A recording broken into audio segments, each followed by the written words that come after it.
Okay, we are live. We should be getting our new link very soon. I ask everyone, of course, to do inform us if ye can hear us or no. And okay, good. I've got that new link, and let me just get that from our lovely lady Rose Dio. And let me add the appropriate exclamation marks here. As well, I want to thank everyone who's gathering around right now and listening to myself ramble. And that's something that, of course, I remind myself I do not need to do, but it's just old habit from the days of working with a bunch of radio stations that deluded themselves that they would someday be going onto terrestrial broadcast. Okay, so let me test this link out. That's the first thing that I'll do. We're hearing a lot of noise in the background that will stop at the top of the hour, only in the sense that at that point our dear friend Daniel Arola will go mute until we bring him on. But everyone is saying that we are sounding good, or rather, oh, there we are, and we've got echo. Okay, cool. So let's shut that down, go back here, and enter our link. And then I can now post this. Somehow I'm getting an echo again. And that should stop. Okay, this will have to be reposted. Okay, now our dear friend Pavel Edward just entered something. Now, this was your own link that you were able to retrieve, Paul? Yes, that's the full live link. Okay, with the YouTube. Okay. The one previous one is a short form, so they all work, though. They all work. Right. Understood and appreciate it. So that one is now published on the personal friends page. I will do so now on the public community fan page. And we are nearing the top of the hour.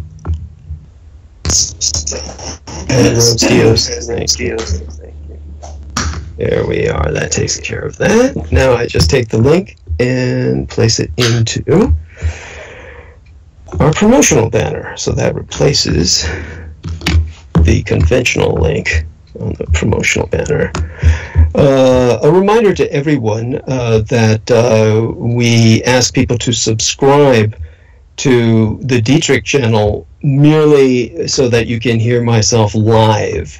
When it comes to archive, all archives of my transmissions are on the Mystic Warrior YouTube channel, and so Douglas Dietrich is just for live transmissions and live transmissions alone. And as for the Mystic Warrior channel, that's everything else. And we thank everyone for understanding that and working with that. I just wanted to reinforce the idea that's a great idea, because in the future we will still always be able to let people know when we're going live through Douglas Dietrich, and all the past shows will always be available through Mystic Warrior as an archive. So I subscribe to both channels for sure. Wonderful. Thank you so much, Paul. And of course, I will be giving everyone their proper credit in a matter of minutes. I'm actually going to go kind of silent for a few moments here. There's no real point for me to speak, just because I am used to burning bandwidth. I am happy to report that people say that they can hear us. And these reports are coming from Ramona Alitha Henry, Lena Shea, Salman Sheikh, Dianero Rishon, and all of that is deeply appreciated. So I'm going to go silent for just a moment, and I'm going to ask our dear brother in battle, Daniel Arola, since he's always very good at, filling in airtime or burning bandwidth. You don't need to talk about the idiot with the pipe bombs just yet, but you can feel free to bring something up for a few moments to take us to the top of the hour if you wish. All right, I guess, I guess we can get to that subject later. I'm really not in that much of a hurry. At the same time, I am kind of anxious to talk about it because it's about the old lifestyle, but, I guess by that time we'll talk about it. I'll be a bit more calm by then. But other than that, everything's great here. It's been a great day here in Houston, Texas. It did not pour rain, and it was nice and cool out there with the sun out. And, we got the dogs to come out and play and all that neat stuff. So that's what things are like out down here on this side of Texas so far. Other than that. Sounds good. Go on. I was walking through sleets of snow yesterday. Oh my God!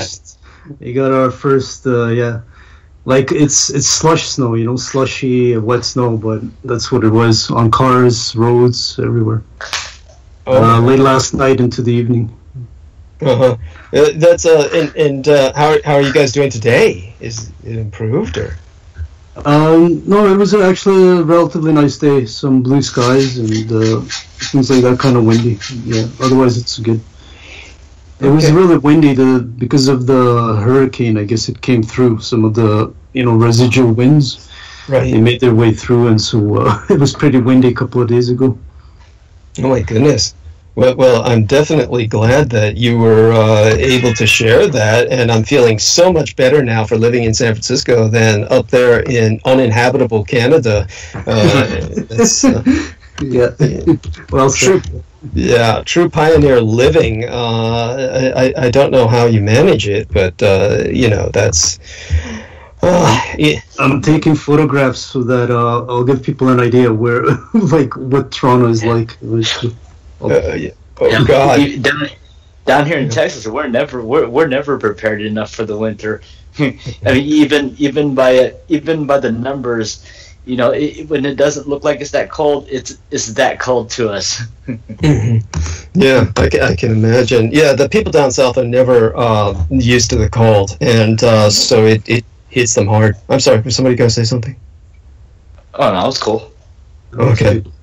Yeah, wonderful. Well, I'm going to ask both of you gentlemen to go silent as we're heading towards the top of the hour in the final minute here, and I will be taking a few deep breaths myself.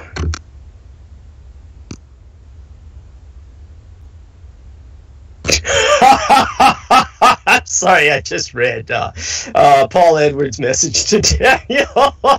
How smooth it was to break dishes while we were going silent. I don't know how many people heard the dishes cracking in the background or smashing in the background.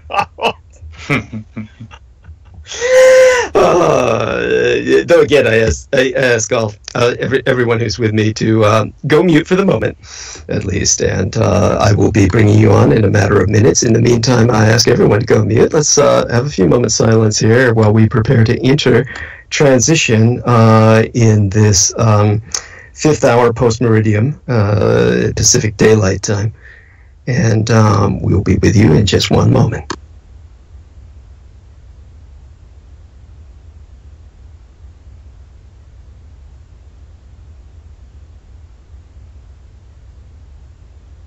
Okay, 5:01 Pacific Daylight Time. I want to thank everyone for gathering with us. We are now officially on the clock, and welcome to Critical Omissions live transmission. I want to say a most sincere, deep, and profound thank you to Rose Dio, the preeminent member of Team Dietrich, who makes all of this possible. And love you, dear lady. And she, of course, is producing for us live stream tonight.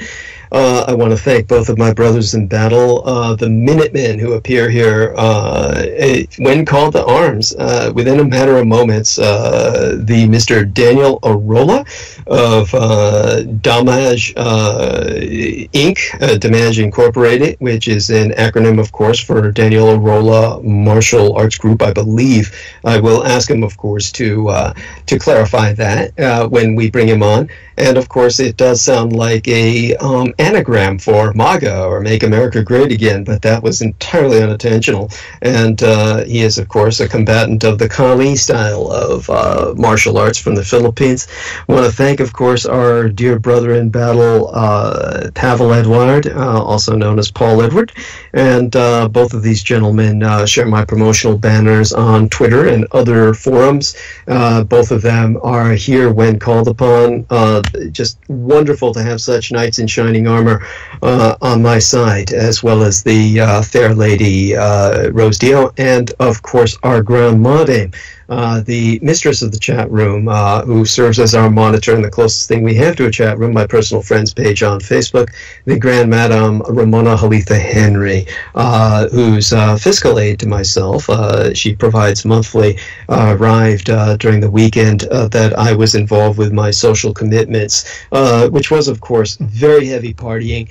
I have spoken to a few people, such as a young fan of mine, the Madame Lénichet, about the wisdom of potentially putting up some photographs from my weekend partying up on my Facebook page. Now, of course, there are photographs of nudity and copulation, which I'm going to leave out. That goes without saying.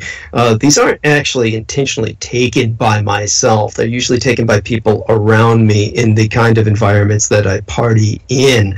Do I try to find private or personal places to engage in such affairs? Of course I do. In many of these environments, in the midst of a party, of course, no matter what you do, it winds up with somebody somehow getting shots. And in my case, I, of course, never have anything to hide. Probably one of the most amusing or bemusing stories I can relate, just briefly, was at a party at one time where I wound up having sex with a young mulatto lady who was obviously half white and half black, and there have been some other genes or races in there. I'm not quite sure. I knew the general outline of her ethnic shall we say, composition. But later on, there were two idiots, white males, who approached myself with footage of this act and threatened to spread it across the internet, which was fairly young at that time, if I didn't give them bribe money, at which point I just laughed and told them they could share it wherever they wanted. I didn't care.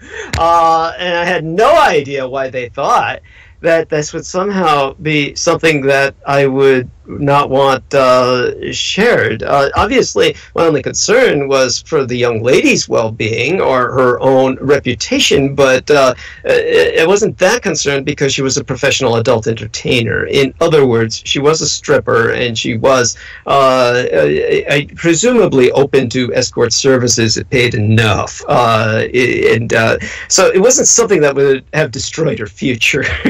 So the entire thing was quite laughable. And it's at the position that I'm still at today.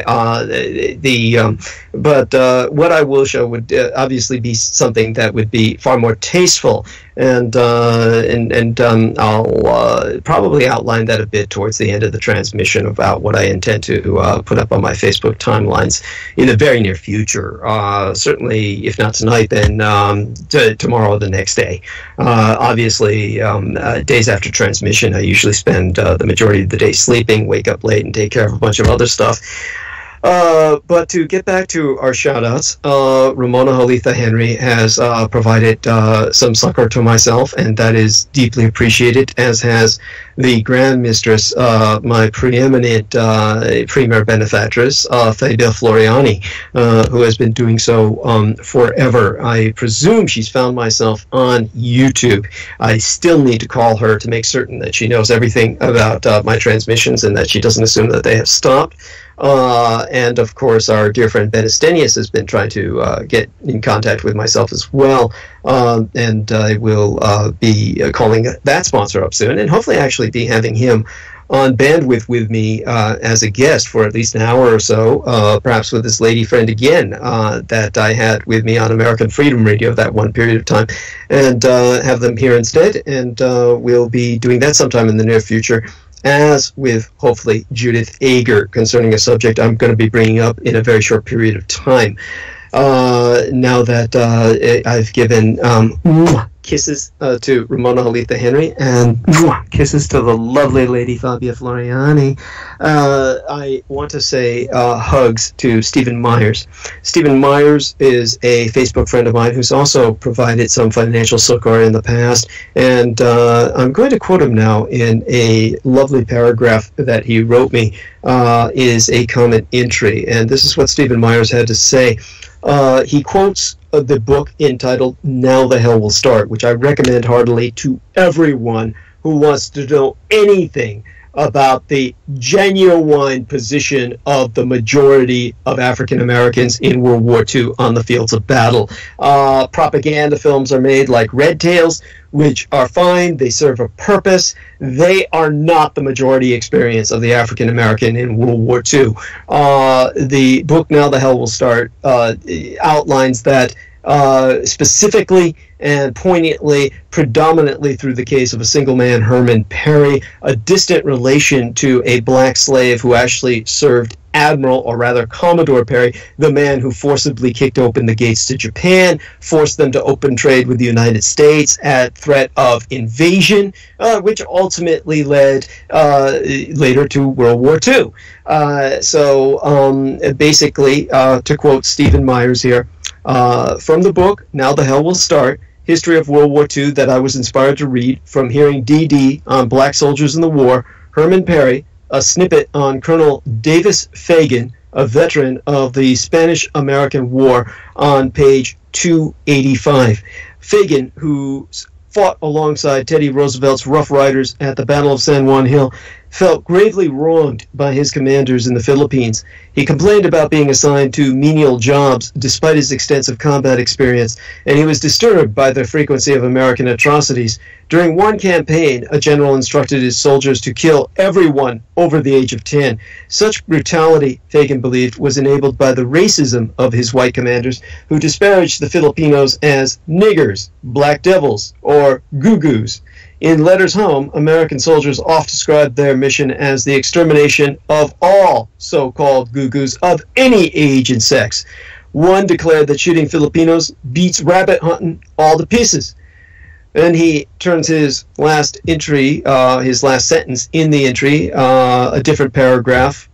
He begins with complimenting myself by saying, Douglas Dietrich, your history surpasses any black historian that I'd ever heard, because they never mentioned any of these men till I heard you. Your knowledge is the light and truth and is worth more than gold. God bless you, Stephen Myers. Will be quoting you again tonight. And I turn from him to Zoe Brendan. Zoe Brendan is a young man who has helped myself with some information. He's the one who actually informed me about the former Interpol chief, a citizen of communist China who went missing recently. And Zoe Brendan says, thanks for the shout out, much love, and thank you for calling out the man in the high castle. I live near an Air Force base, and every billboard has an advert on it where they take the Hakenkreuz and make it into a peace sign, and it gets me heated every morning. Ha! That show is full of shit. Ha ha ha! Thank you, Zoe. Zoe continues in another paragraph, and people don't realize the Third Reich was the first modern state to introduce health foods, medicines, vitamins, diet, and the cessation of smoking or anti-tobacco ads. in an effort to improve public health. Things that today have reached mass popularity in the West, correct me if I'm not accurate, and I'd like to hear other revolutions they may have made. You mentioned the environmental aspect, which the Germans still hold dear today. Thanks again. Yes, everything you say is true. I'll go into more detail about that in the future. In the meantime, the reason that I brought up both of these gentlemen speaking to historical matters is because today the European Union turned its clocks back by 1 hour for daylight saving and ultimately coming, I guess, onto it or off of it for the winter. I forget. Fall, you fall back. Spring, you spring forward. Daylight saving, I think, is supposed to be for winter, so we say get more light in the winter. So I think we're supposed to be going on daylight saving, but at the same time, we're actually on daylight saving now, so I guess we're going off, which is part of why daylight saving is so infuriating. At any rate, this may very well be, probably will be, the last fucking time the European bloc uses daylight saving ever fucking again, because it's going to be abolished. Yes, citizens of Europe voted to abolish it earlier this year, but the only reason it went through officially is because World War II has been realized as over on the European continent. You, in the United States, and the United Kingdom of Greater Britain, and at this point, much of the Commonwealth nations like Australia and New Zealand are all still on fucking World War II time, still legally at war with the 1,000-year Reich in exile and my native homeland of Axis Taiwan. The Nationalist Republic of China has relocated thereon. To clarify this for people who haven't heard me speak to this subject before, and I'm going to make it as concise as possible because I don't want to overburden people who are painfully familiar with my stance on this.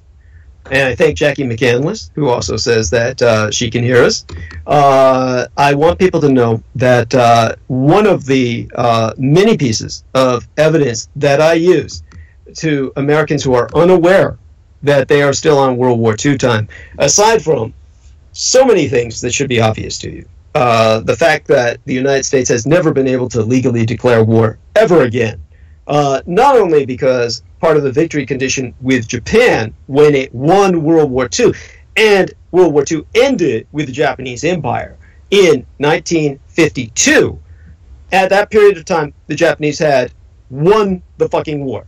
And one of their victory conditions was America will never declare war ever again as a constitutional republic, nor will it be able to maintain a Department of War. So the United States had to close its Department of War during the peace talk transitions with the Japanese under Truman and establish instead a Department of Defense.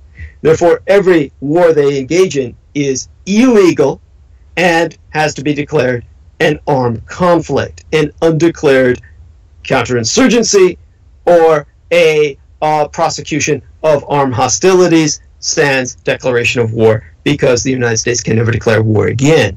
However, the other mitigating circumstance is the fact that the United States cannot declare war ever again because it's still legally in state of war against the Third Reich. It's still in World War II. People can research this on their own. They will vet everything and verify everything I say to be true. The original time we went on daylight savings was wartime in World War I under President Woodrow Wilson. It was so unpopular that the moment that the prosecution of armed conflict ceased on the European continent with the declaration of peace in 1919, indeed the year before, in 1918, with the cessation of deployment of troops in the field, the United States got off daylight savings effectively within a single year. It might have been off for 2 years, 3 years at the absolute most. Probably more likely 1 or 2 years only under Woodrow Wilson, and the Americans never wanted to go on it again. The moment that Franklin Delano Roosevelt became president in 1933, he declared the United States was going to go to war. He had intended to go to war with Great Britain. And people can look this up and verify it for themselves. Franklin Delano Roosevelt's plans to go to war with the British Empire, all of it is irrefutable, incontrovertible. It's not some nebulous idea that was promoted but never followed up on. Roosevelt, the Democratic Roosevelt, Franklin Delano Roosevelt, was mobilizing for all-out total war. And when he ultimately went to war, of course, the English managed to deter him and redirect his aggressions by bringing into power Winston Churchill. The Crown specifically made certain Winston Churchill was placed in power so that he could manipulate President Roosevelt, because Winston Churchill was half bastard American. His mother was an American bitch, Jenny Churchill, and like many Englishmen, his father was asset rich, but cash poor. He had like property that they inherited from back in the days of the Magna Carta and shit.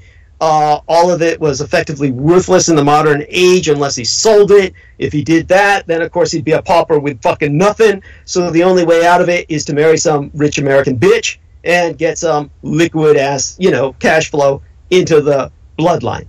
And the bastard son they produced was Winston Churchill. Now, Winston Churchill, of course, being half American, had rapport with the Yanks and was able to redirect the aggressions of Franklin Delano Roosevelt. And in 1933, he started America on what was then called wartime. And then later on, they just changed it to daylight saving time. They couldn't get off of it because we're still at war. Also, during the war, back in the day of World War II, we used to have actual ladies, young or old.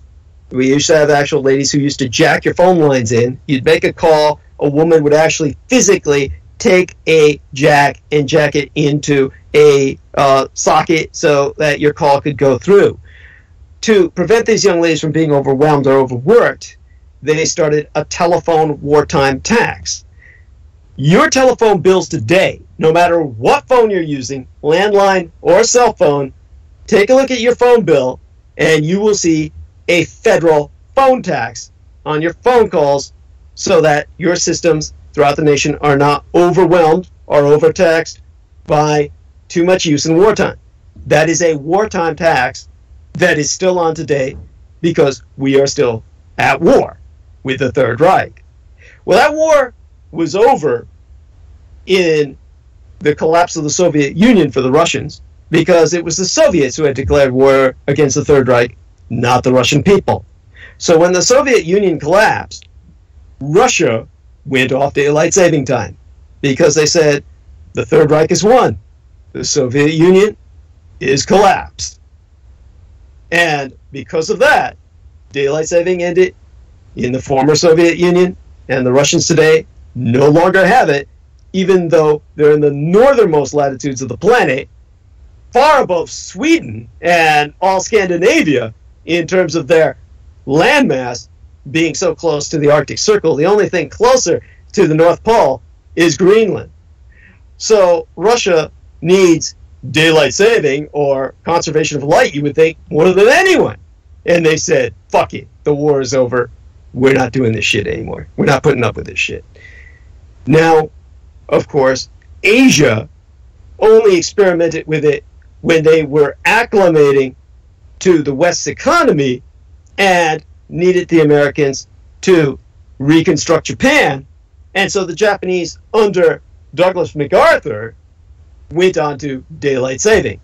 The moment Reconstruction was finished and the Japanese were declared the victor in World War II with the Japanese-American Peace Treaty, effective 1952, the Japanese went off daylight saving time. And no one else in Asia is on daylight saving time. The only people on daylight saving time are allies at war with the Third Reich today. So that war's over in Europe because the European Union under Germany is not at war with the Thousand-Year Reich in exile. So now that we've gotten that out of the way, let's turn to Judith Akers. Want to give a shout out to her? Hopefully she's listening. If not, she'll catch up on this later. She wanted to come on air with myself at one point to speak to this very issue I'm going to bring up. I hope to have her on in the near future to address this very issue. And it's a very heartbreaking disease. I don't know if I'm going to even be able to relate this disease to you without bursting into tears. It's a Swedish term. It's called uppgivenhet syndrome. Uppgivenhet syndrome sounds like what it is. It's a syndrome in which children or very young adults, teenagers, have given up all hope on life. There are hundreds of children and adolescents in Sweden who have done just that, literally checked out of this world for months, or in all too many cases, hundreds of them, years. They go to bed and they don't get up. They're unable to move, eat, drink, speak, or respond. Every single one of the victims of the disorder, which in English is designated resignation syndrome, every single one of them without fail have been youngsters whose families have been seeking asylum after a traumatic migration from an extraordinarily violent environment in which, if they are forced to return, statistically, the majority of their family will die. The majority of them come from former Soviet and Yugoslav states, escaping ethnic persecution from the goddamn fucking Russians, or various other ethnic groups that cannot stand their presence in the former Balkan states. All of them live in Sweden at this point. And the children go into these coma-like states when their families, they become comatose when their families are officially notified that they will be deported. Now, the only known cure that has ever affected them, and they're not playing at it, these children do not even breathe. If you were to walk into the room, you would think that they were cadavers or wax mannequins. You would think that they were test dummies that have been produced with extraordinary lifelike features for the sake of some extremely detailed paramedical exercise.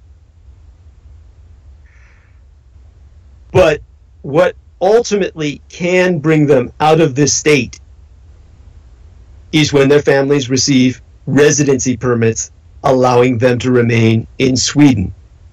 Now, it's not a sudden magical reawakening when family members read the approved residency permit in the non-responsive child's presence. Many of these children have never gotten to the point where they even learn to read themselves. But somehow, the information gets through. Now, no one has sponsored long-term follow-up studies. But what is known is that over a period of days, more often weeks, more usually over a period of many, many months, the child very slowly begins to eat, move, react, and come back to the world. Now, we're talking about the wars from the former Soviet Union and the former Yugoslavia. So we're talking about these horrible internecine conflicts that have ongoing repercussions in terms of violence that have been going on since I served in them as a mercenary back in the very early 1990s.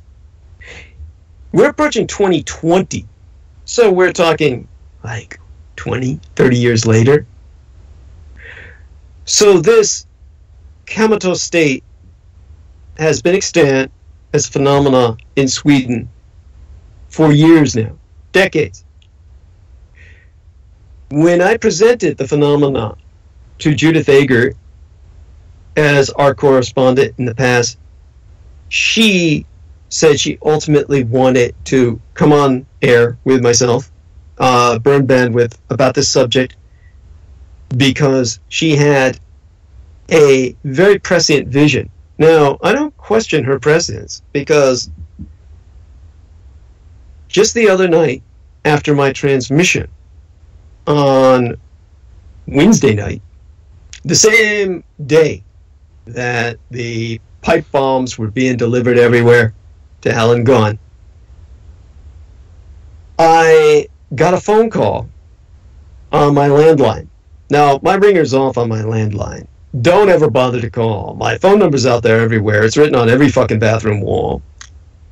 I never answer it. The answering machine is full. I don't even bother to erase and empty it anymore, because the gangstalkers just fill it up with more bomb threats, rape threats, death threats on a daily basis. This is their entire life. If you want to know who they are, the same 5 people. There's a forlorn 5 that put a thumbs down on every single video that I put up. Every single one without fail on YouTube. The forlorn 5, I can name them off by name. But then the YouTube video gets taken down here because it's claimed to be a privacy violation. And that's what they use as a loop to get my videos taken down. So to find out who they are, you just go down, scroll through the pictures on my Facebook timelines. You just go to the Facebook timeline, either public or personal, and you go to the pictures section, Douglas Dietrich's pictures, and then you just keep scrolling down until you see various posts on my gang stalkers, and you'll find out who they are. But these people, their entire life is nothing but Douglas Dietrich. And so this is what they do all day, is they spend all their time on the phone. Now, of course, we have our, lovely lady, top member of Team Dietrich, Rose Dio, who looks out on the news, scans the news constantly, very open to information. And when I realized that one of my gang stalkers, way back in the days when I was going back and erasing all this shit and making room for potential callers, one of my gang stalkers, John Victor Lillier, who's deceased now, had stopped making threatening calls about his fantasy, which was to gang rape with the other gang stalkers my surrogate son. Gang rape him to death and film it and spread the film all over the darknet. That was his constant fantasy, the basis for most of his calls. When those stopped coming in, I knew something had happened to him. Then Rose Dio brought up to me that he had died. And, of course, I've gone into the details of his death, which I found out immediately thereafter, after being informed by Rose Dio. Now, that's not psychic, or it's just basically keeping your eyes open on the part of Rose Dio in that case. In the part of Judith ÉIre, she had been trying to contact me throughout the day on Wednesday, even before I went on transmission. I always tell people, don't ever call me before transmission. But she had been trying to contact me, so I knew it must be an emergency. I didn't answer it before transmission, but after I was done with transmission, I saw the phone light going on and off, so I knew it was ringing, even though I had the ringer off. So I picked the phone up, and it was all my worst fears, picking it up, getting some stranger on the line. And it was somebody who had a very strange name, so strange, it was, I had him pronounce it twice, and I still couldn't even file it. I can't recall it consciously, which is very unusual. But he was telling me how much he admired me, what a hero I was, and when somebody just starts off with that very hot and heavy, it sounds very artificial, and then told me, oh, I know you need money, and I know that you're owed so much for what you did for the cattle industry, which is, the cattle industry was the industry I most protected when I turned in the actual, shall we say, terrorist who was mailing the anthrax letters. Not the one you were told, not the doctor, but the actual man who was responsible for it, and got him arrested by the FBI, taken into custody, I never got the reward, which was well over $1 million, bordering on $3 million at the time that I turned this guy in. I never got the reward. The FBI agents turned it over to a woman who they gifted as the person who turned in this doctor who ultimately, quote-unquote, killed himself. Of course, he was murdered. And, of course, he was not guilty. He wasn't responsible for those anthrax letters. But anthrax is a cattle disease. And the terrorist in question was someone who was going to destroy the cattle industry using this disease, which he had access to, which is very difficult for any layman to get in any normal sense, but was easy as hell for a veteran to get in those days, around 2001. Of course, it's no longer the case, but in those days, veterans used to order it from the Veterans Administration, high-grade anthrax. Also, farmers used to be able to order it so that they could make vaccines for their cattle out of it. But he got the raw anthrax, weaponized it with help from many Arab sponsors from the House of Sound, was going to destroy the U.S. cattle industry with it, which is a prominent, pivotal part of the United States economy. So I saved your fucking economy. Of course, I never got a penny. So this guy was looking at really old dossiers, because I haven't brought that up in years. I mean, years since I brought that up. So this guy was like looking at old dossiers, which was the same case as it was with American Freedom Radio. And he says, oh, but I can assure you you'll be remunerated for, as you deserve, but you'll have to meet me to find out how. And so I said, oh, great, an ambush. I was thinking to myself, yeah, machine guns in an alley. Of course, I just told him, well, I'd have to meet in a public place where I feel safe. And, of course, I'd have to bring somebody with me so that I would have physical witnesses in case something happened. And then he would say, oh, don't you work alone now? And I said, oh, no, I always assemble a team around me. Of course, I pretty much shoot him off by telling him to write me an email and write down the same name. I'm sure it would have been as unpronounceable in print, like Mazicalplix or something, as he was giving me on the phone. And, of course, he never followed up. So his handlers, who must have been listening in on a call, automatically realized I wasn't falling for anything, and I wasn't going to meet him anywhere. And it was shortly after that I got an actual call from Judith Ager, who said that she had been trying to contact me all day with a feeling of foreboding that somebody was trying to set up a trap for myself. So that same level of precognition gave her a vision after she found out about this surrender syndrome that happens to so many children in Sweden, this uppgiven het syndrome. She had a vision of children all over the world, but particularly in the United States, falling prey to this disease, suddenly becoming comatose. And I told her at the time that her and I were discussing this, that her precognition made no sense in present context. Her and I were talking about this, it must have been 2015. Now, Donald Trump is considering shutting the southern United States border. The New York Times reported that the president is deciding to block crossings at the southern border, including for asylum applicants, as a caravan of Central American migrants approaches the United States. This would, of course, be just another sweeping use of executive power to play to his anti-immigration base. What I've also found out is that now children all over the United States are experiencing this paralysis. Now, in the United States, for some reason, no one is recognizing this non-responsiveness, this resignation syndrome, for what it is here. All that's being reported in medical journals is a recent spike in an unusual illness rendering a number of children paralyzed that looks remarkably like the nearly eradicated disease, polio. Now, this might be a success on the part of Russian propaganda in making all the dumb fucks out there afraid of vaccines. And what we will ultimately get in the end is none of these fuckers getting vaccinated or vaccinating their children for diseases that are all going to inevitably make a comeback in third world conditions that they're creating for all of us.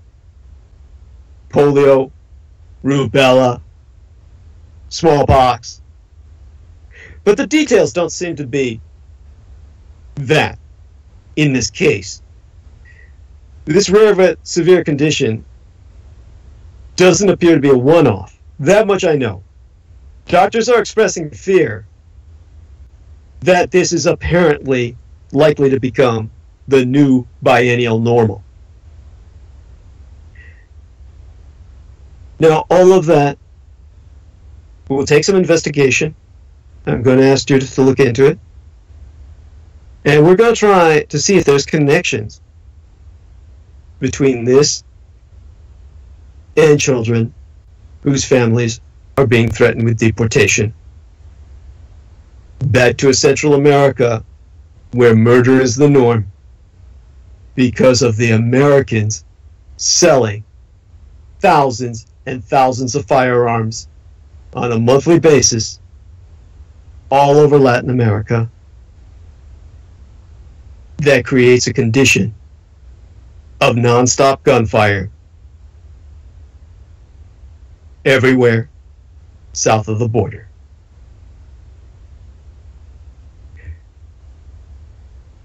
So, Judith knows her homework assignment. We'll be checking in with her about that and hopefully have her on in a few weeks or months to follow up, however long it takes, to follow some leads. And that brings us back to Stephen Myers, who spoke about this idiot, the pipe bomb freak. And I'm forgetting his name, and I'm going to ask our dear friend Daniel Arola to Cesar Sayoc. Yes, thank you, Daniel. I couldn't have gotten that out without you. So Cesar Sayoc, our good friend Stephen Myers had something to say about him, which of course is humorous, and it'll help bring us out of the depression that subject brings me down into concerning resignation syndrome hitting the children threatened with their families being dumped back into these areas of certain death statistically for many members of their family. And in the case of Stephen Myers, he says of Cesar Sayoc, he looks like a gay Russian who hates gays. Those steroids, I hear, shrinks the wee to the size of a cashew nut. Poor slob. And then our dear friend from Brazil, which I'll be speaking of later tonight, I believe he's a journalist himself, Renato Rodriguez C. He says, it is not going to be long before they start saying that Cesar Sayoc was obviously a Mexican Muslim paid by George Soros, who crossed the border with a suitcase filled with drugs while raping and killing several white women on his path of terror and anti-Americanism while screaming, "The Clintons rule." You're damn right, Renato. That's exactly what they're going to fucking say. That's already what they've been saying on Fox News and all the white trash, hate-mongering, fake news sites. And that's what the Russians are pushing too. Dianara Rashan says, Manchurian Candidate providing a perfect excuse for the Third World War? I can't wait to hear what you think, Douglas Annō. That sounds pretty, shall we say, tacky. Not quite sure if that's can be taken seriously as a comment. Obviously, it wouldn't be a Third World War, but a civil war that would be provoked by such actions. Of course, Ramona Halitha Henry was saying how we must not have war, must not have violence, and, the noble sentiments. Of course, I told her that I myself emphasize the vital importance of armed conflict in the human experience, and would be addressing a bit of that tonight. And, of course, J. Rees chimed in, saying, Sayoc, based on my research, is a name based in the Philippines. If I'm not correct, Michael Aquino has ties there. Obviously, this is no accident. Do with the info as thou wilt. And Daniel Arola responded by saying it's the Aquino family, under the usurper, Corazon Aquino, who had become the president of the Philippines in the early 1980s, where the ousted dictator, Ferdinand Marcos, ended up living in Hawaii in exile till his death. Aquino is a common surname in the Philippines, like Jackson is. Even as a dictator, of course, Daniel emphasizes that Marcos really wasn't all that bad, other than the collective fear of his martial law, but that was nothing while Daniel was living there. Now, Daniel does mention the name Sayak to him is associated to a known Filipino family martial art legacy in the Philippines. We're going to bring on Daniel now, and I'll go over some of his comments in print so that in case he forgets to bring anything up, I'll remind him of it. So, Daniel, I want to thank you very much for being with us tonight. We're going to take us to the top of the hour with what you found out about this individual, and are you willing to bring up some of the people that, such as this Magic Mike character? Who are these people, and what was the connection? And you've been able to bring together a lot of information that really puts this loser into context. So, take it away. Okay. Well, about this Cesar Sayoc guy, I became interested in looking him up because of some names that I'm familiar with. Now, there was an interview about him with a guy named Tony Valentine, who is a show promoter for these Chippendale-style mail review shows. And I did work for him on one tour. I did work for him on one tour during the spring of 2001. Right? And the more I got to know this guy Tony Valentine. I mean, he knows his stuff. I mean, he's a straight up hustler. When it comes to making money and all that. And of course, he says and does whatever it takes to make a buck and all that. But at the same time, he makes sure that the show is run well, which he did a good job at, and he hosts the show well. But other than that, I don't really care too much about him as a person, because in between times, from the hotel until the times of the show, I'm having to deal with this guy on the road, where he's actually more of himself. He's one of those kind of guys that the disgust doesn't get old every time I see him walking out of the hotel room, stealing another pillow. For every time we've been in, I'm like, geez, dude, don't you get enough? Obviously not. He probably humps him. Of what you call it, Tony Valentine knew the Cesar Sayoc guy through the years because he's allowed Cesar to join his shows while he was on the road, because Cesar also he also travels looking for gigs on the road out there throughout the Midwest and throughout the East Coast. Mm-hmm. And so Tony Valentine was the name to know when it comes to looking for gigs. He's kind of like the Vince McMahon of mail reviews in the Midwest. When it comes to that business. Yeah. And so here's what you wrote in my in my text message on Skype. Daniel Arola says, that Cesar Sayoc guy, who's the mail bomb suspect, I learned he's a washed-up male stripper, bodybuilder, and wannabe pro wrestler with a steroids problem. Knowing the kind of man he is from that point, I'm not the least bit surprised he also gets taken care of by rich gay sugar daddies like many straight bodybuilders that take steroids. You know what's so disgusting about this is they interviewed a lesbian woman who was employing him as a pizza delivery boy or some shit. Yep, Papa John. And she said that he would, to her face, tell her, "You dyke, you're gonna burn in hell." And and I was like thinking to myself, why did she tolerate that? Well, of course she said, "Oh, he did his job. He was courteous, and I didn't have to take him home. And I was always raised as a Christian to turn the other cheek." And I'm like thinking, okay, none of that rationalizes that shit. No one should put up with that. And so here's this guy who's damning all gay people. She said that he damned everybody who's not white, who's not straight. And here's this guy. He's as colored as you can get. I mean, if you look at no one would think this motherfucker was white, and he wants to be white so bad he can taste it. I mean, truly a highly schizophrenic individual. He also claimed to be Seminole too. Oh, did he really? Did he really? Yeah, oh my fucking god! Oh my fucking god! Did you meet him personally at one point? Or? No, I did not. And if I ever did that, I probably might have kicked his ass. Yeah. Oh, I'm sure you would. because the more I looked into this guy, the more I learned about his rep in the business, and he was definitely somebody that was better off never ever crossing me.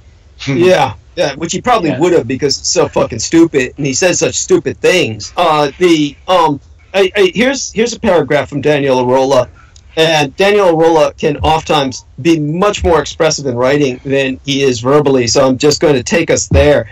Daniel says, I worked around several guys that took steroids while I was in the dancing lifestyle, and out of curiosity, I studied the subject myself in order to align my immediate perceptions about my associates, because it is a very expensive lifestyle that has served them temporarily because of what it did to their physique at the peak of the drug's effects, because the purpose was to make more money while all jacked up on synthetic testosterone. It's that coming down part where the steroid cycle is finished, where one's natural testosterone is depleted. That's the part that those boys forget about until it finally hits them. They go into depression as if their dick was cut off or something like that. You know what it takes for a steroid user's natural testosterone to restore itself? Pregnant woman's urine under the processed substance known as HCG, human chorionic gonadotropin. That's gonadotropin, like gonads. Oh my god! Yeah. So tell us a bit more about this. Contextualize this. So this guy's obviously on some kind of constant roid rage, oh my fucking god! So tell us more about Tony Little in Magic Mike. Valentine. Okay. Tony Valentine. Now he was the tour manager that I had worked with back in the spring of 2001. Okay. And he Magic Mike? No. Well, Magic Mike's the name of that movie, but I just use Magic Mike as a term associated with the lifestyle.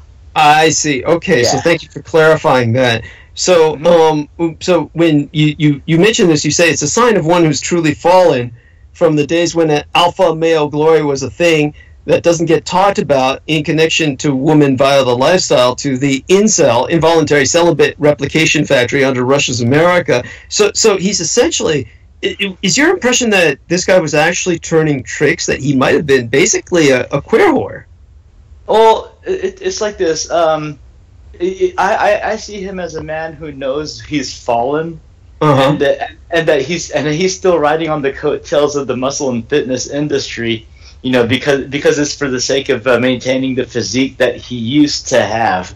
Mm-hmm. Okay. So that I mean, he was just obviously just breaking. Okay, so he's basically like collateral damage of you said it's the dark side of the tree of the roadshow male stripper lifestyle. Yeah. And obviously you said the name Sayok is associated with a known Filipino family martial art legacy in the Philippines. Yes. Is he connected to this Filipino family? Well, I came across information on his social media that he claims to be the grandson of the founder, the colonel that founded the Sayok Kali, and when I looked up my fellow martial arts friends that practice Sayok Kali, I asked a few of them, and they were, some of them were wondering, and then I looked up the Sayok Kali website, and there was this the first page that shows up, official notice that indicated that they had nothing to do with Caesar Sayok, and that they reject his claim. Now, are they just covering their ass and they're just denying his existence, or? Well, for the most part, I'm afraid that part might be true. But if he ever was a martial artist, he was probably nothing more than a strip mall taekwondo player. Right. Okay. Yeah. Okay. So he was basically, obviously not someone who mastered the art. Yes. Yeah, that makes sense to me. And he instead came over to the United States and was living this lifestyle. Now, what psychiatric issues or psychological issues do you think are behind his so wanting to be white? Obviously, that's fairly common in the Philippines, but this is obviously extreme. This is like to the point where quite. Yeah. Yep. Very extreme.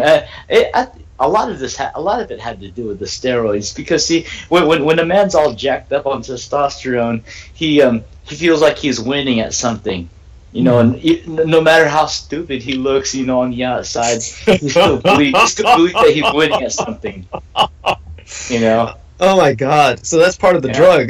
Part of the effects is that you're doing something that you're getting ahead. You're making it. Oh my God, that's awful. Yeah, it's a really how can I say it? It's like a sewage version of solipsism. I like that. That's a good comparison. Oh, yeah. And so when he's like,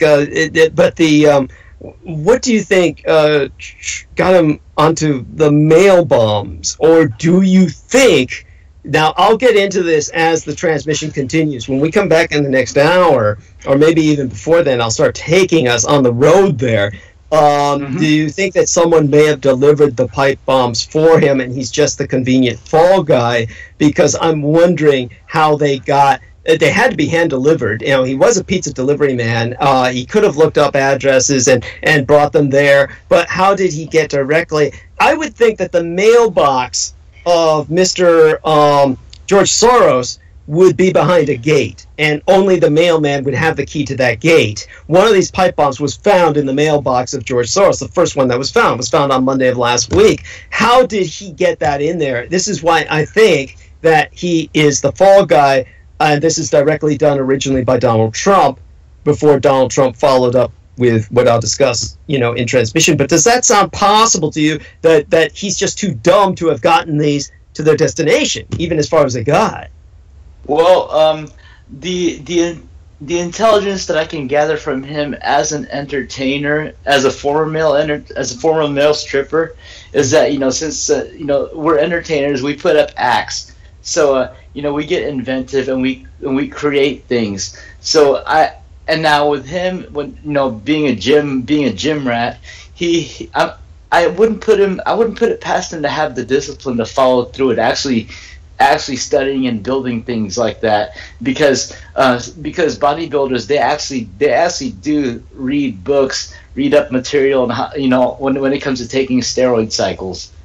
Okay. Yeah, they actually get educational there. Right. So the bombs, as I will emphasize, are not duds. They were found to be functional and threats. So if he did create them, he created genuine explosives.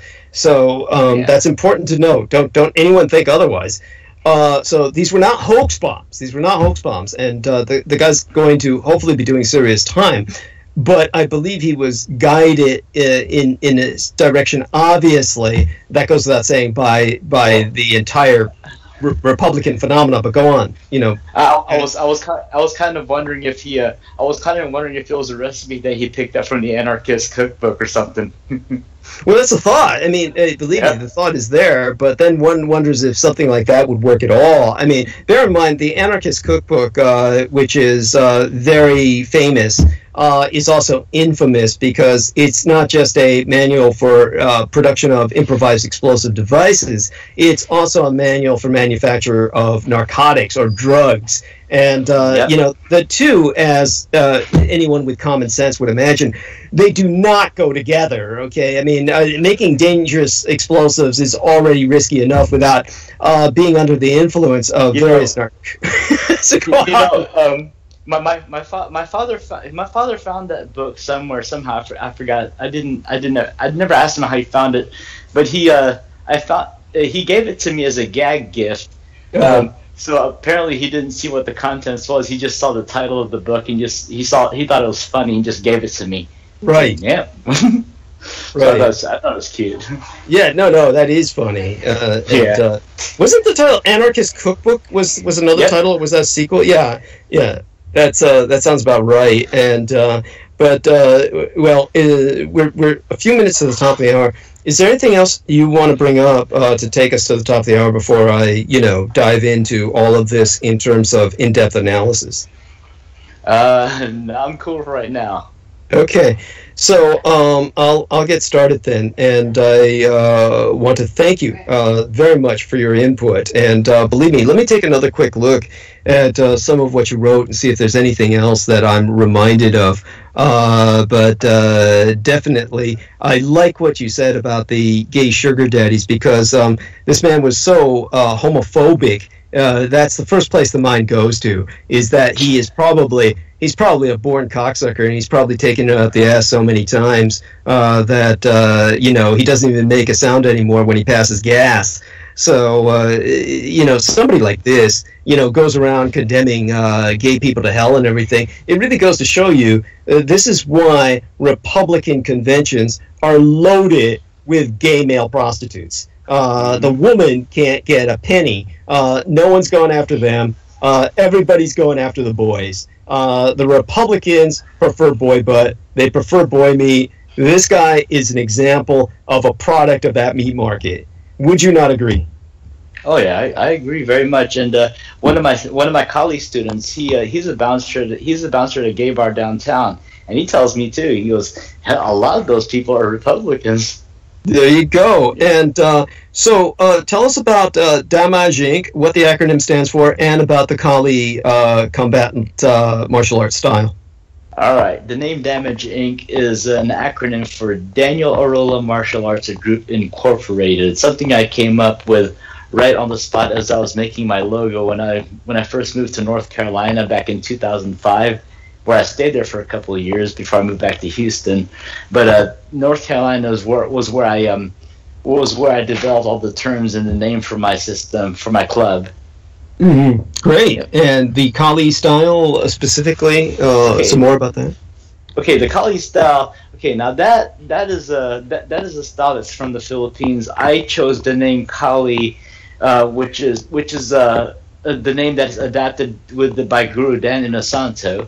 And I actually didn't hear about the term Kali until I came to the United States, and I read more about that coming from Dan Inosanto, and I did more research upon it, and I learned that it was more common more in the south and the central side part of the Philippines, which is why I didn't know much about it since I came from the north. Well, anyway, I chose that because I was more attracted to the appeal of the goddess Kali that came along with the name.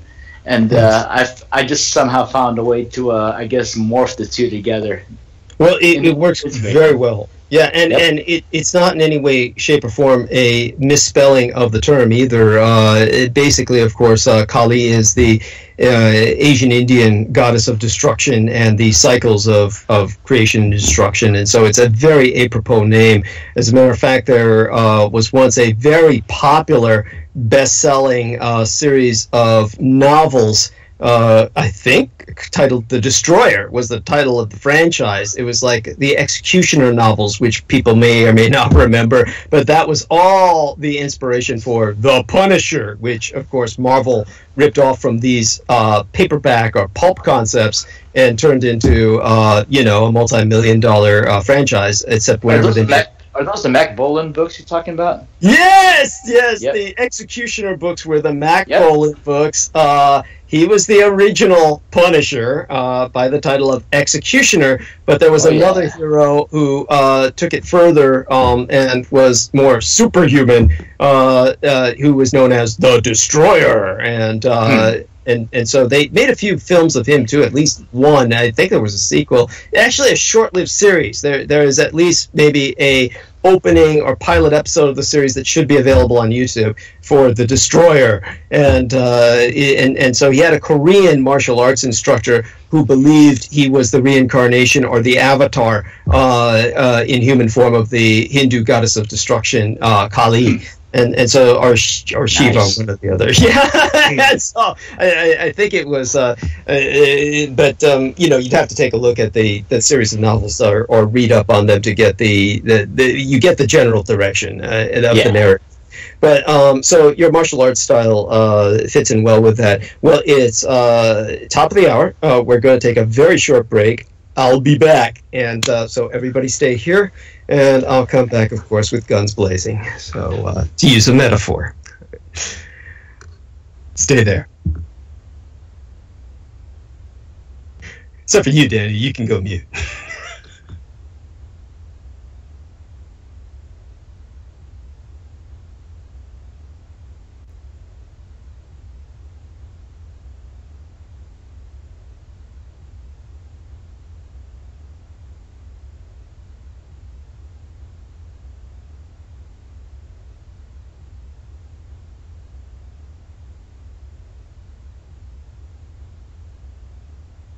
Okay, I am back, and I'm going to pick up the sword at this point.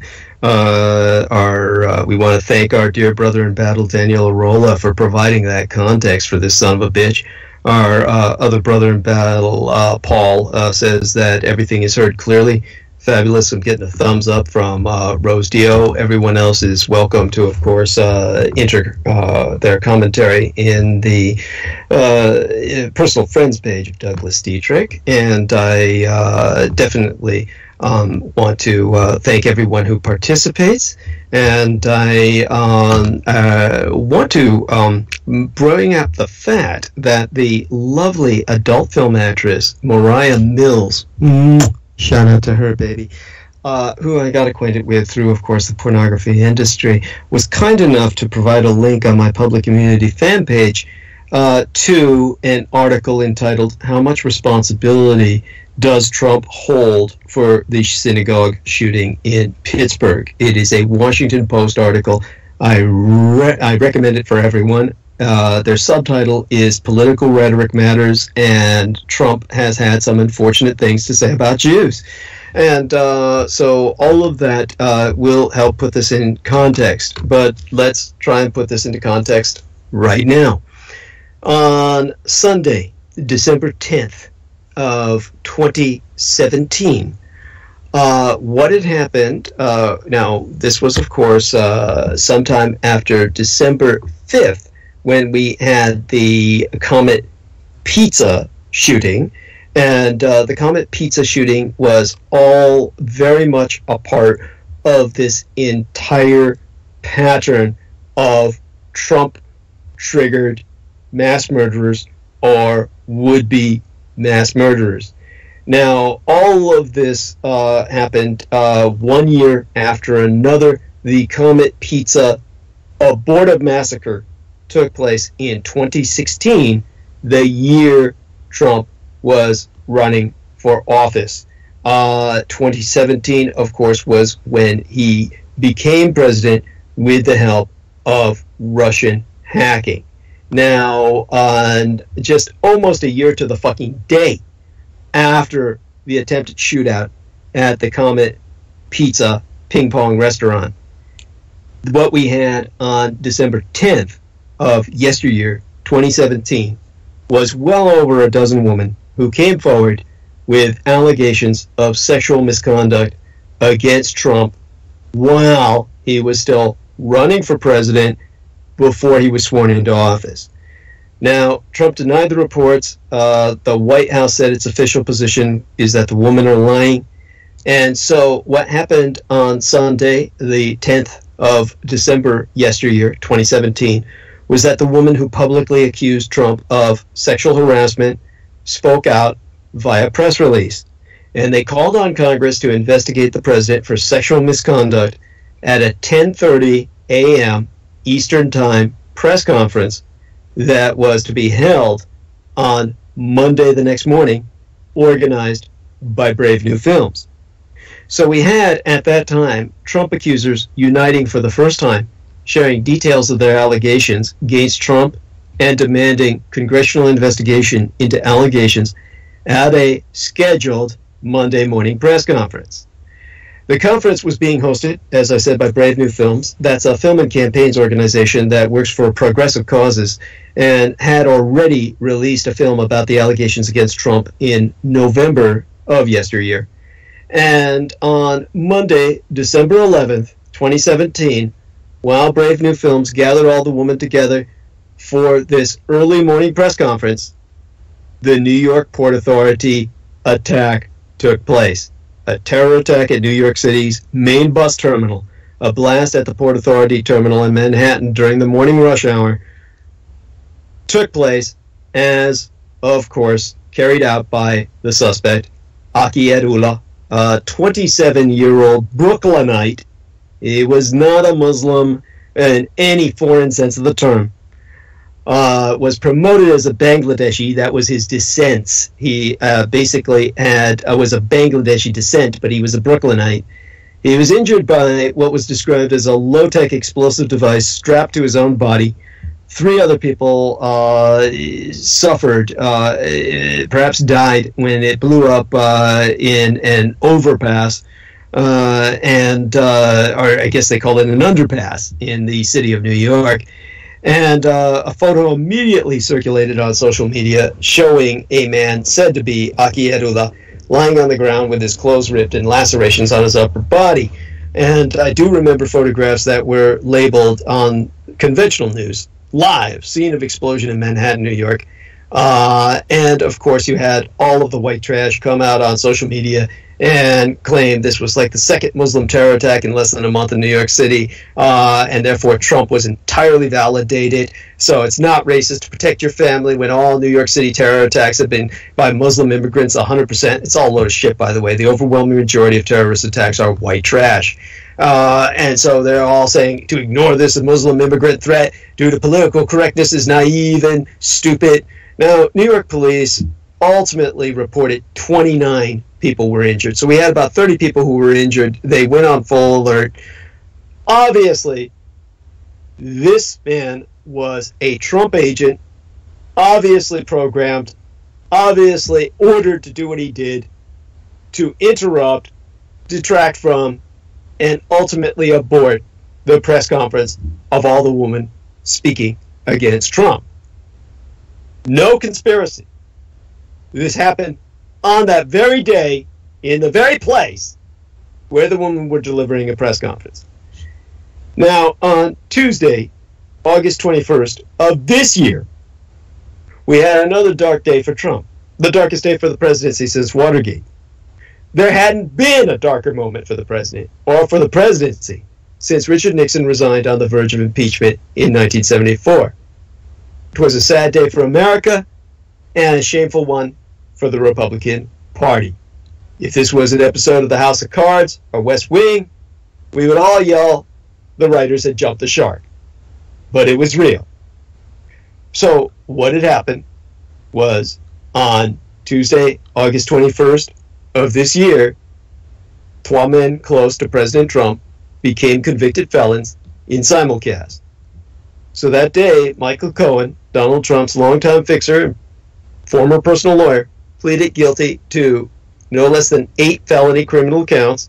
That included tax fraud and campaign finance violations, as well as illegally paying women hush money to help Donald Trump win the presidency in 2016. And oh yeah, he dropped a bombshell. He admitted in court that he had committed these crimes in coordination and at the direction of a candidate for federal office, one Donald John Trump.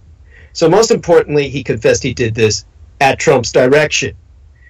Simultaneously, Paul Manafort, Trump's former campaign chairman, was found guilty of charges and convicted on no less than 8 counts of financial crimes ranging from bank to tax fraud. The jury deadlocked on 10 other fucking counts. Then, too, Republican Duncan Hunter from California, an early endorser of Trump for president, was indicted on federal charges that he violated campaign finance law, helping Trump. Now, the fact that the president not only knew about but directed all of this criminal activity, including the motherfucker stationed here in my golden state of California, takes the country back to the Nixon days and well below and beneath.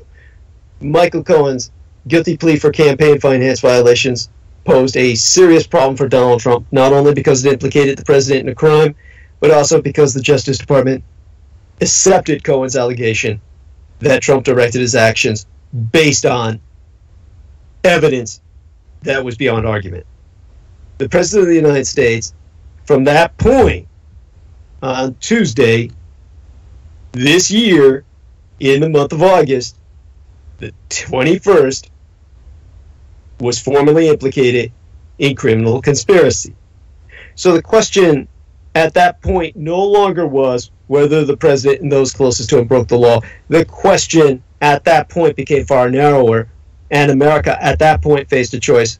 The country can have the rule of law, or it can keep this motherfucker as their president. Now, in one sense, those events prove that even in the Trump era, truth and facts still mattered in America, excepting for the fact they fucking don't. Because the Republican-dominated Congress brushed off the news. The Russian collaborationist Republican Party at that point proved itself more dedicated to backing Trump than the idea that nobody's above the law. But even so, the white-collar crimes to which Cohen pleaded guilty, and of which Trump's former campaign chair Paul Manafort was convicted, they frequently go unpunished, and doth not fit into the understanding of corruption held by Trump's core supporters at all, because Trump could rape a woman in front of them and then chainsaw her to writhing pieces of raw sushi in front of them, and they would eat it. And they would eat it raw. So how could justice apply to Trump himself when there was no one willing to apply it then? And the pretensive president himself said almost nothing about Cohen or Manafort during his MAGA rally that very day in West Virginia, which came down scarcely 3 hours after the 3 simultaneous legal developments that threatened his presidency became public knowledge. Though the crowd in front of him chanted with him, and I shit thee not, a lock her up chant at the mention of Hillary Clinton's name over a bunch of emails hacked by the fucking Russians. And still, the whiplash events of that day had the feel of a TV season finale. And like all good finales, it presented new questions as it answered old ones. Just how much legal jeopardy was the president in? Would this be his accountability moment? Would these convictions embolden Special Counsel Robert Mueller to turn up the heat on Cohen and Manafort in the Russia probe? Are Democrats guaranteed to impeach Trump if they win the House in November, just a few days from now? Which they'd be guaranteed to do unless Trump's Russian masters can successfully hack our electoral process again. And what did Trump's Twitter feed look like that day? See, all of it would have gone into a deep black hole and sucked him out the other side, like the turd that he is, to be dopped into the toilet and flushed, except he had an answer. A programmed illegal immigrant killed a white woman. That was one 20-year-old Molly Cecilia Tibbetts, a remarkably beautiful young lady, so exceptionally wholesome and good-looking, I feel personally violated that she was violently murdered. She was an American college student who was born in San Francisco, where I live, and she moved to Iowa during her second grade year. She attended the University of Iowa and was preparing for her sophomore year when she disappeared a month prior Trump becoming formally proven to be involved in a criminal conspiracy, all taking place under his personal direction. She disappeared while out for an evening jog in Iowa, July 18th this year. And then what happened was the very day all this shit went down for Trump, it went off the news because that very day, August 21st this year, a body matching Tibbetts' description was found in an Iowa cornfield, which was immediately identified and confirmed to be hers. And an autopsy on said body was taking place that very day, confirming via DNA that was Molly Tibbetts. How was the body found? An undocumented immigrant named Christian Viena Rivera confessed to killing her, told police he was driving around when he saw her, got out of his car and ran beside her even after she told him she'd call the police, and Rivera then claims he blacked out. I believe him. because that's what remote-controlled personalities do. And he led police personally to her body on the day Trump's presidency would have fallen, to float that turd on the top of our toilet bowl of power once again with an anti-immigrant backlash. And now Christian Bajeno Rivera faces first-degree murder charges. Now, no one would have known it was him. What he did, of course, despite the fact that he was programmed to do it, he needs to pay. But he never would have had to pay. He could have gotten away with it free of charge. But when Trump was facing the music, he pressed the button so that this guy would face the electric chair. Because that pulled his ass out of the fire with his answer to every crisis he faces. Have a Muslim blow a bomb up, have a Mexican rape and kill a white woman, and now with all the bombs Trump sent to everyone of importance in the Democratic opposition, he called on his friend Netanyahu, and they sent in a man to shoot up a synagogue.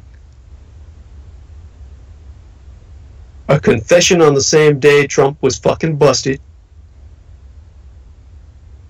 Now, on Saturday, after all of the pipe bombs sent to people, even here in my golden state of California, as well as to George Soros on Monday of last week, then everyone else, President Barack Hussein Obama, and former First Lady Hillary Clinton on Wednesday of last week. In response to this, forcing the Republicans to confront what they are, which is a terrorist network of Russian insurgents, to stop that from coming to the fore, on Saturday, while I was partying, a gunman opened fire at the Tree of Life Congregation Synagogue in Pittsburgh, Pennsylvania during its morning services, killing 11 people, many of them elderly worshippers, wounding several others. The suspect, a 46-year-old white trash piece of shit charged with 29 federal counts, including hate crimes, reportedly shouted, "All Jews must die," before the shooting, and had left a trail of Judeophobic rage online. I'm contextualizing this event at a moment when fear and confusion can weigh heavily in conversations around gun violence, religious hate crime, and political action or inaction. While your president, not yours, but the Russians, believes the only way to combat terror is to yield to demands of violence. After the attacks in Pittsburgh, Trump has again expressed his inclination to meet violence with the machinery of a police state. So not only has this motherfucker Trump called on his boy Netanyahu, who came out and said how tragic all this was the moment it went down, because he knew it was going down before it went down. He called on Netanyahu to send this guy out because, as I've said, the Israelis have no problems killing American Jews. The Israelis have no fucking problems killing Jews in the diaspora of Jewish peoples anywhere in the fucking world, so long as they're on top of the fucking heap where they're at in their apartheid state occupying Palestine. So they'll send people over here to kill Jews and talk about how Judeophobic everybody is when it's their program killer sent in to do this, to advantage their man in the White House, Donald Trump. Because Donald Trump is as much Israel's president, even more so, than he is Russia's. So later that morning, Donald Trump responded, "Something has to be done."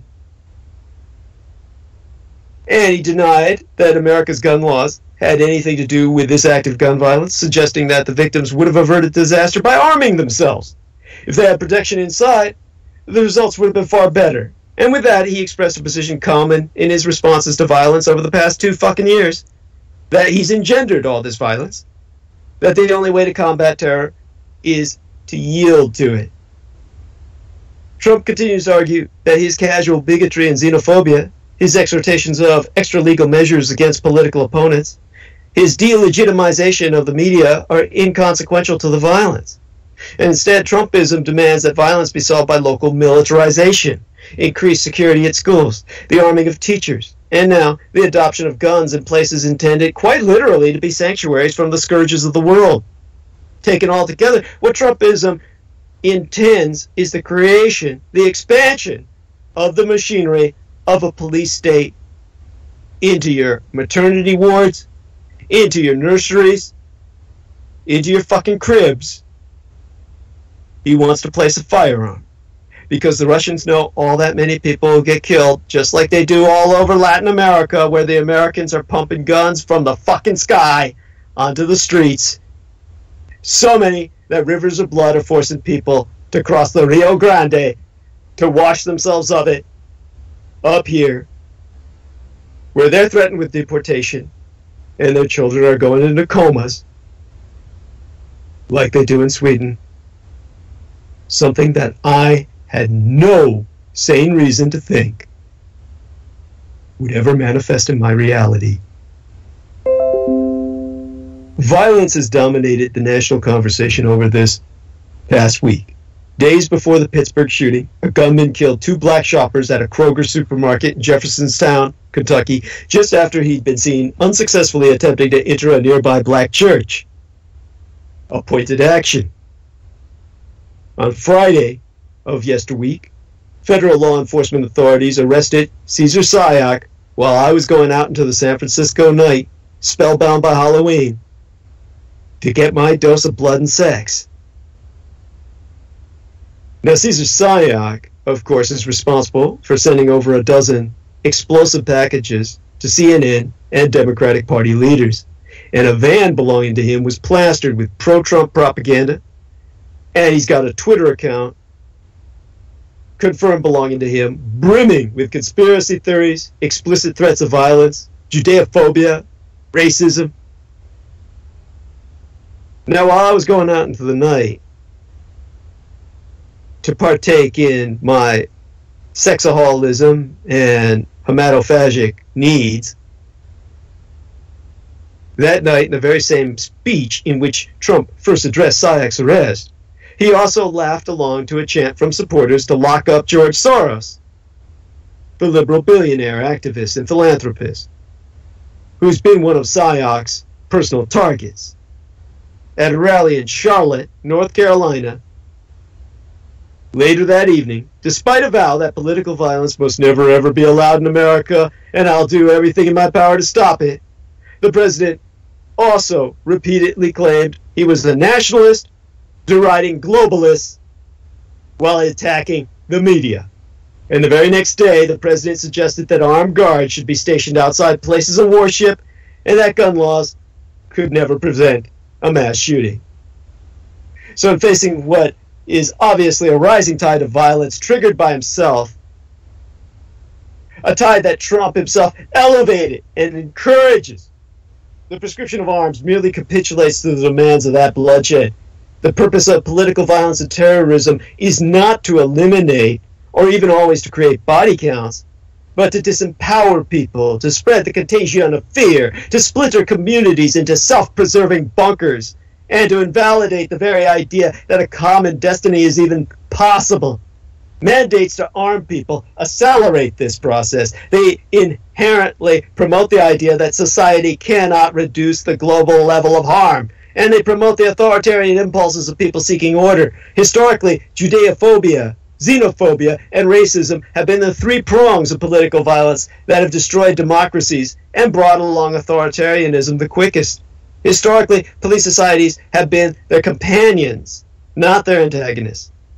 So the gun violence discourse will keep raging on. The National Rifle Association, as preferred politicians, will continue to argue that the only way forward is to gird citizens with ever more firepower, full auto, tensions over hate crimes, which themselves are always political violence, will increase. The congregates hurt, killed, traumatized at the Tree of Life are not martyrs created for another tedious American debate, nor are the black shoppers killed in Kentucky, nor the postal workers and politicians endangered by explosives. But the violences done to each of them are part of a narrative about the now of America. Hate crimes are on the rise, have been since 2016, when this white trash piece of shit started running for president, and the sewer of turds that worship him and drink his urine and eat his shit made him so with foreign intervention. And the national onslaught of gun violence rages ever more than it ever did before we were under Russian occupation. And from Dylan Roof's slaying of 9 black parishioners at the Emmanuel AME Church in Charleston, South Carolina in 2015 to the massacre of 26 people at the First Baptist Church of Sutherland Springs, Texas to today, houses of worship are prominent targets of that violence because the Russians are godless atheists from their Soviet heritage. And they want to make certain that you find no refuge in your God.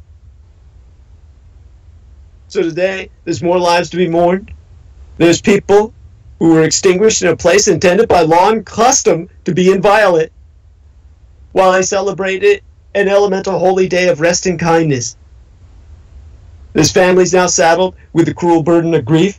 In the most fundamental way, a peace accord has been breached. If the people at Tree of Life had all been armed before the fact, Trump is right that there could have been a very much different situation.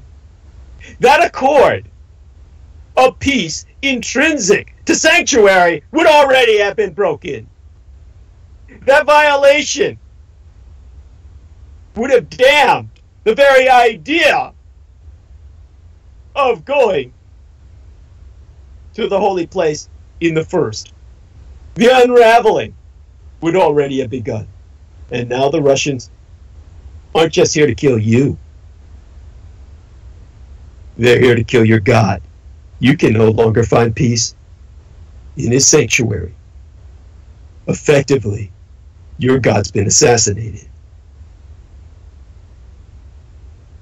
All of this, part of the escalating crisis of hate-fueled violence in the Trump era.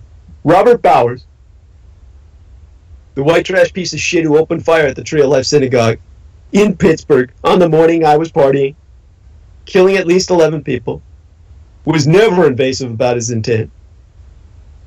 He reportedly made Judeophobic statements during the shooting, and just beforehand posted on Gab, a right-wing social network, about h-Alba, H-I-A-S, a Jewish nonprofit that supports refugees. He wrote, "H likes to bring invaders in that kill our people. I can't sit by and watch my people get slaughtered." Earlier, he'd suggested that he supported far-right nationalism, but believed that President Trump himself was a captive to Jewish conspiracy. Israeli would be closer to the truth. But Bowers wrote, Trump is a globalist, not a nationalist. There is no MAGA as long as there be a kike infestation. Now, American history has always been marked by acts of Judeophobic violence, including the shootings at Jewish community centers in Kansas City in 2014 and Los Angeles in 1999. It's been marked, too, by mass murders in houses of worship. In recent years, again, my mind goes back to the 26 people at a Baptist church in Sutherland Springs, Texas, last November, the murder of 9 African-American worshipers at Emmanuel AME Church in Charleston, South Carolina, by the white supremacist Dylan Roof. The Tree of Life shooting, however, was the second attempted hate-fueled massacre in a house of worship within 72 fucking hours. Because, as I had just articulated earlier, on Wednesday afternoon, I can't overemphasize this enough, a man named Gregory Bush, whether he's related to the dynasty that ran our nation to the ground or not, I do not know. He shot and killed 2 African-American customers at a Kroger's supermarket in Jeffersonstown, Kentucky, reportedly saying afterwards, whites don't kill whites. But 10 to 15 minutes before he did that, he had tried the predominantly black First Baptist Church, where he had spent several minutes rattling the locked doors. Killing niggers at a supermarket with sloppy seconds to all the blacks he would have mowed down had he been able to break into that church. The manias of mass murderers are always particular, but the massacres in Pittsburgh and Jeffersonstown, and the pipe bomb sent to a dozen Democratic leaders yesterweek by the Trump supporter, the Trump cultist, the Trump worshipper Caesar Sayoc, share some obvious common causes.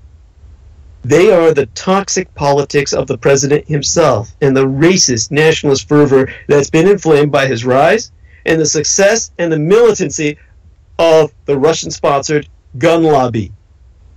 The NRA is a Russian terrorist network. It is nothing but the armed extension of the KGB. It needs to be eliminated. And for decades, it's refused to acknowledge the obvious. That one way to have fewer killings is to make it harder for Americans to possess guns. Now, everything I've just articulated is a national crisis on its own. What should be plain now is that each crisis is escalating, as is the frequency of political violence. Trump, when asked about the Pittsburgh shooting, said if they had protection inside, the results would have been far better. The moral inadequacy is vast. Murderous acts of hate have occurred on a national scale several times this week, and this motherfucker says, we need more guns. This reminded me of when I was serving as a mercenary in the Balkans. What most Americans don't know about the former Yugoslavia is that it was the third largest armed force in the European continent after the Soviet Union and the United States. The Soviets were, of course, involved with the Warsaw Pact, the United States involved with NATO. The third neutral contender, the spoiler between those two superpowers, was the former Yugoslavia, which had an arms industry so vast that they could field the third largest army in Europe after the Soviets and NATO. There was no shortage of firearms or ammunition in Yugoslavia. Everywhere we went, when we looted neighborhoods, we just smashed windows to get more ammo. We would break into buildings, personal residences, and pick guns off racks on the wall. And when that filthy shill running for president on behalf of the Republican Party, advertising Viagra, the scion of the Dole dynasty, Robert Dole saw what was going on. Indeed, he was the man who triggered the collapse of the former Yugoslavia. I've gone into that multiple times in the past. No need to cover how he did that now. What was his response to the collapse manifest? What this place needs, he said on record, is more guns. You could have rained guns from the sky. We wouldn't have needed them. We were pulling them out of people's pockets. As soon as we shot somebody, we'd just bend over and loot the body, and we'd get a whole new firearm, fully loaded, and we could just throw the one we were carrying away. That's what the Russians want the United States to be like. That's what Trump will turn it into if you let the motherfucker. Aside from that, the Tree of Life shooting demonstrates the return of Judeophobia to American life. It shows how Judeophobia has burrowed into the American mainstream in a way not since the late 1930s and early 1940s. The violence that took place on Shabbat morning at the Tree of Life congregation in Pittsburgh is the fear of every synagogue, Hillel, day school, and Jewish community center in the United States. It's the ancient Jewish expectation of persecution. When, where has it not been with them? but it's married now to an American reality. A nation-state saturated with firearms and habituated to quotidian massacre, plagued by an age-old racism and bigotry, which have lately been expertly inflamed by the holder of the highest office in the land. For the past few years, American Jews have glanced warily at Western Europe, where Judeophobia, never dormant, is once again on the rise. The British Labour Party has been riven by accusations of Judeophobia amongst its leadership. French Jews have immigrated to Israel in unprecedented numbers. In Sweden, synagogues and Jewish centers have been firebombed. After 9/11, American synagogues and community centers became barricaded spaces outfitted with concrete sidewalk barriers and metal detectors, so that going to services felt like going to the airport. The concern then was an external threat.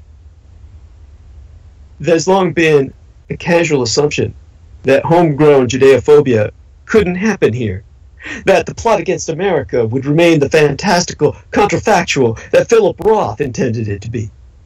Yet the warning signs have become increasingly clear. Since the 2016 presidential campaign, Judeophobic vitriol has exploded on the internet. Neo-Nazis, not genuine National Socialists like myself, white trash pieces of shit who call themselves Nazis. They're truly anti-Nazis.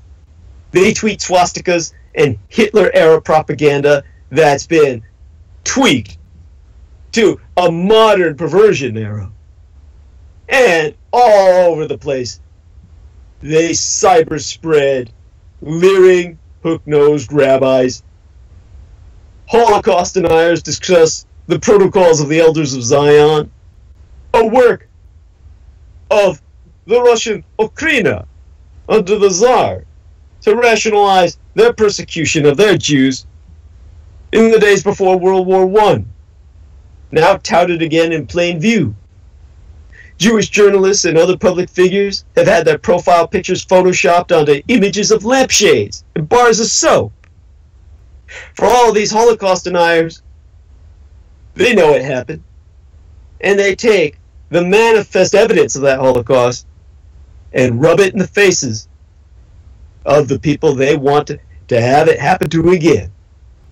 And the name George Soros, no longer invoked as a dog whistle, it's an ambulance siren.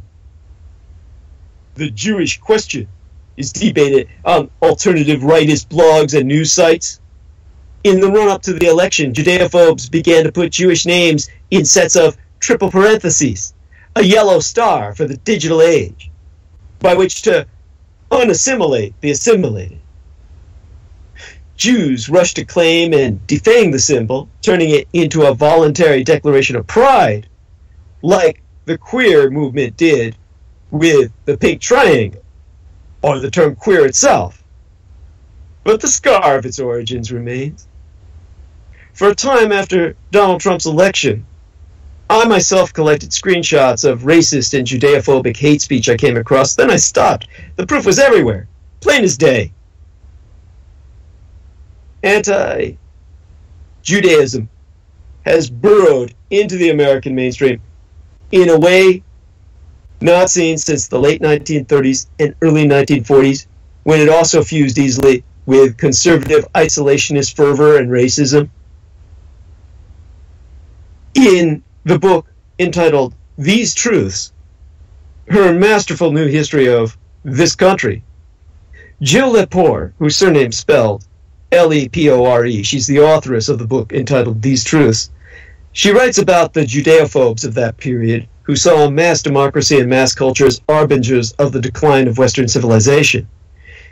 In 1939, the German-American Bund held a pro-Nazi rally at Madison Square Garden, attended by 20,000 Americans. You can watch footage of it on YouTube, and I suggest that you do.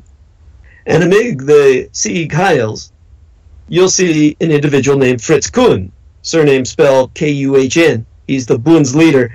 He's railing against the Jewish-controlled press as he lays out his vision for a socially just, white, gentile-ruled United States. And to cheers, he says, "We, with our American ideals, demand that the American government shall be returned to the American people who founded it." Now, what's interesting is that Adolf Hitler hated this man. And when this man went to Germany to wallow in the magnetism of the new Reich, when he finally was able to present himself before the Führer himself, Adolf Hitler wanted nothing to do with him and sent him back to America immediately. Adolf Hitler reached into his pocket, pulled out his wallet, and personally paid for the ticket to send that man back. And he said, "These American Nazis make me sick."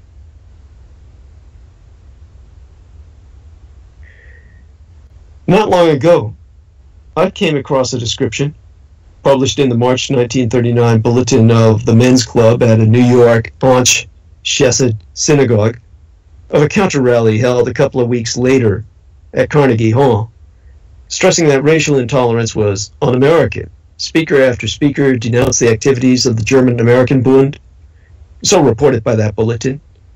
I'll quote it here. "The need for protecting our democratic processes was on the lips of everyone, and strong sentiment of solidarity to protect democracy and racial and religious freedom that goes with it was prevalent throughout." Now, that sense of solidarity, which for many is at the moral center of the Jewish-American experience, was explicitly attacked in Pittsburgh on Saturday. It has been reported that a few weeks ago, the alleged gunman furiously railed on social media against h-Alba, the Hebrew Immigrant Aid Society. h-Alba may be a Jewish word. I haven't looked it up.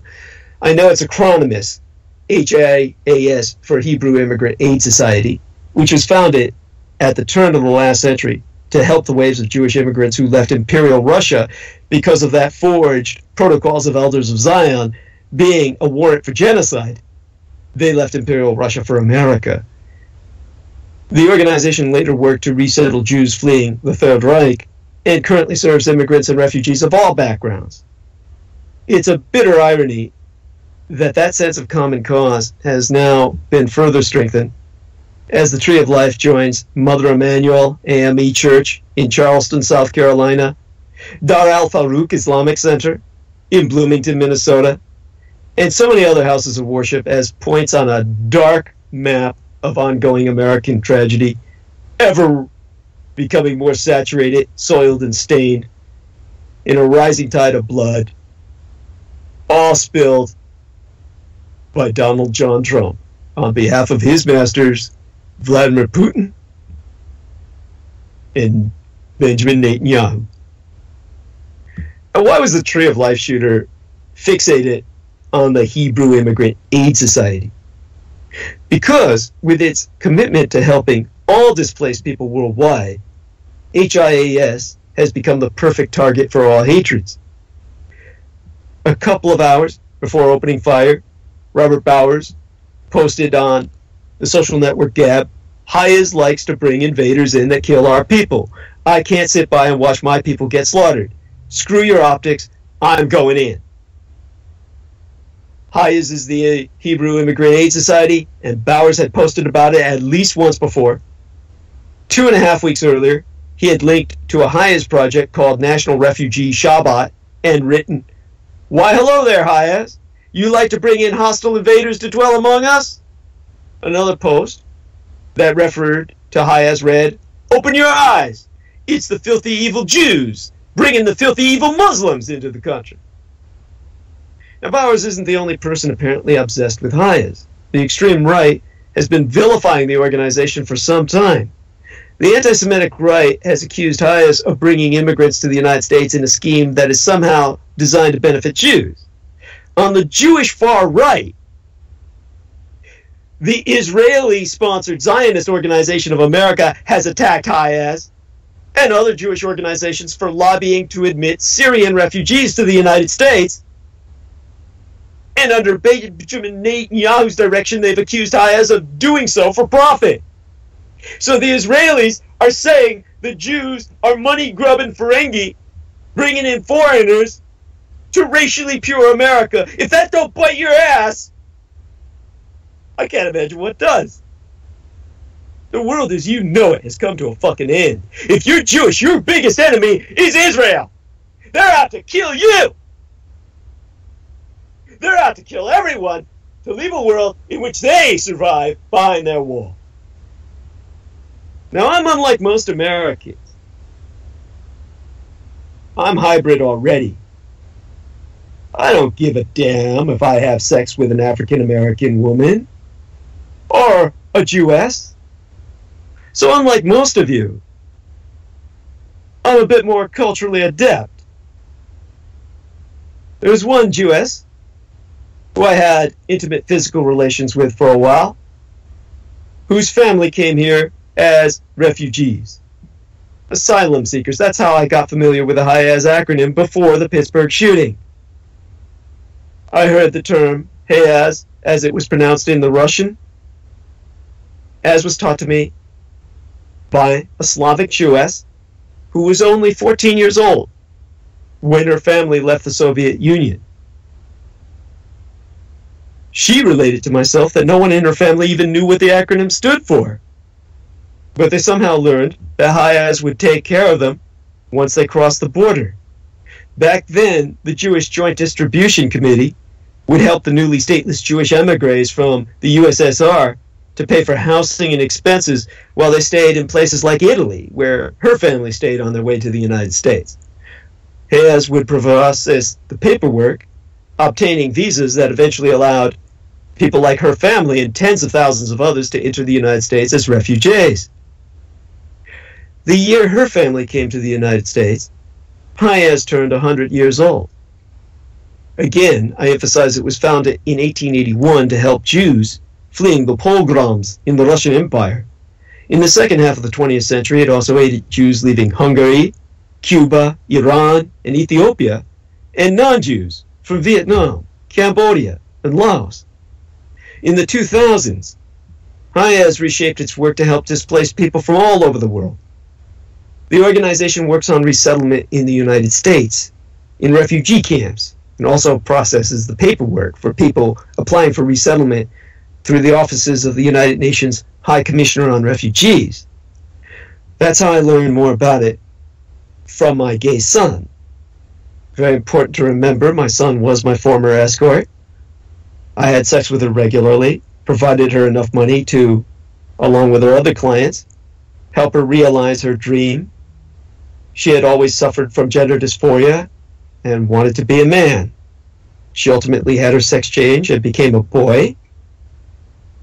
I wasn't going to spend the rest of my life fucking her up the ass, even though she's the one I would have married had she stayed female. So I adopted her as my surrogate son. She's much better off, married to a man wealthy beyond my dreams.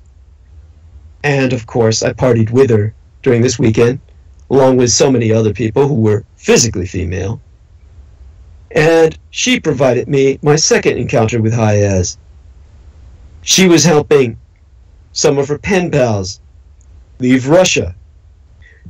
That was actually back in the year 2013. They were fleeing anti-gay persecution.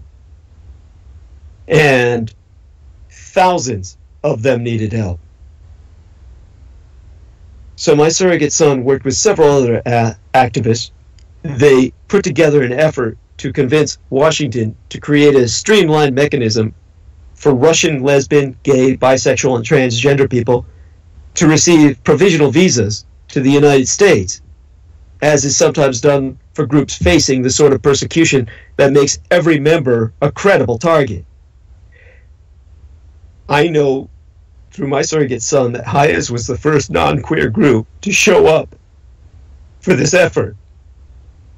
Eventually, several dozen groups supported the initiative, but the State Department blocked the effort. And Donald Trump has since made it illegal. Now the gays that are trapped in Russia, they die there. So for myself, Bauer's obsession with h-Alba makes a warped kind of sense. I realize Bauer's worldview to be a perfect reflection of Donald Trump's. The president fans hatred for immigrants, trans people, and Muslims.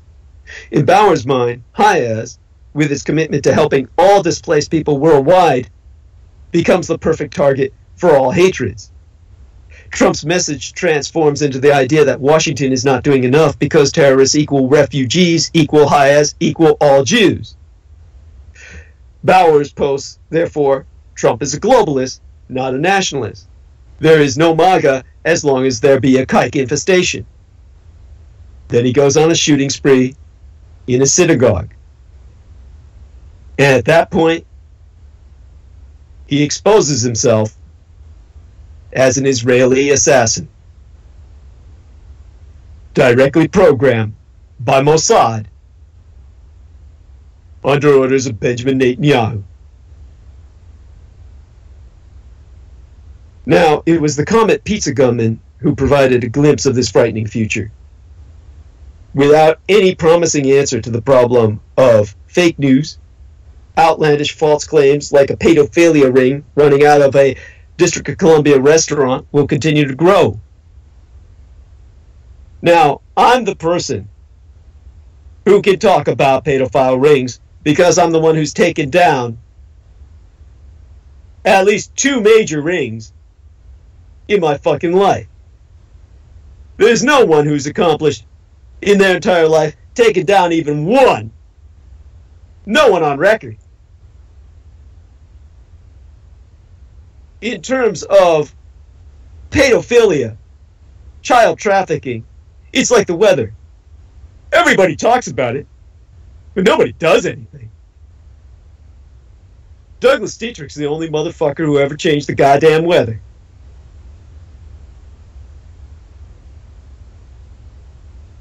I've taken down an entire military base. I've taken down an entire ring involved with the United States Marine Corps. And they hate me for that. Everybody in the military and the Department of Defense hates me because I've stopped their partying. Now, after weeks of debate about the theoretical and abstract dangers of fake news, there was finally a concrete incident to discuss on Sunday, December 4th of the year before yesteryear, 2016, on my late and sainted mother's birthday eve day, my late and sainted Cyrus's solar return by Gregorian calendrical reckoning is December 5th. And December 4th of the year before yesteryear, a North Carolina man walked into Comet Ping Pong, a pizzeria in an affluent corner of Northwest District of Columbia, welding an assault rifle, which he opened fire with. That white trash piece of shit, totally non-Muslim, mind you, was 28-year-old Edgar Madison Welch, who told police he intended to self-investigate a thoroughly bogus story alleging that Hillary Clinton was running a pedophilia ring out of that restaurant. The story was dubbed, deplorably, Pizzagate, and it spread around certain fake news circles and all over social media, culminating in Welch's expedition to Comet Ping Pong on Sunday, December 4th, the year before last.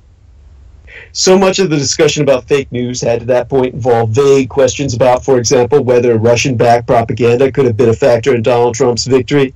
A big Washington Post report exposed that Russia had played a role in spreading lots and lots of fake news. But the Comet incident offered a disconcerting example of what was a concrete result of fake news inciting violence. Now, BuzzFeed's Craig Silverman, but the month before, had offered an excellent forensic tracing of how the story came about. A white supremacist Twitter account falsely claimed on October 30th, the year before yesteryear, that emails showed a pedophilia ring centered around Hillary Clinton. It jumped from there to message boards and then to bogus news sites. Eventually, the Patient Zero Twitter account passed along the bogus posts as affirmation of his tip, even though the story originated with him anyway. The connection to Comet came because the restaurant's owner popped up in emails with Clinton campaign chair John Podesta discussing a fundraiser.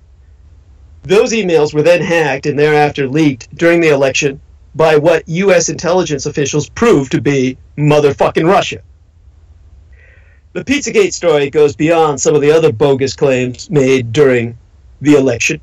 random DC pizza parlor is the home of an international pedophilia ring run by the former First Lady and Democratic nominee for president wouldn't pass muster at The Onion, which is a satirical news rag, if you didn't know. To say nothing of less reputable, less entertaining satire sites. Yet Welch is not alone, of course. The New York Times reported in November of that year that one other person had already shown up to investigate, presumably without a high-powered firearm. There were death threats aplenty and thousands of social media posts. Now, the gullibility involved in the case is disheartening enough, and the recourse to weapons is damnable.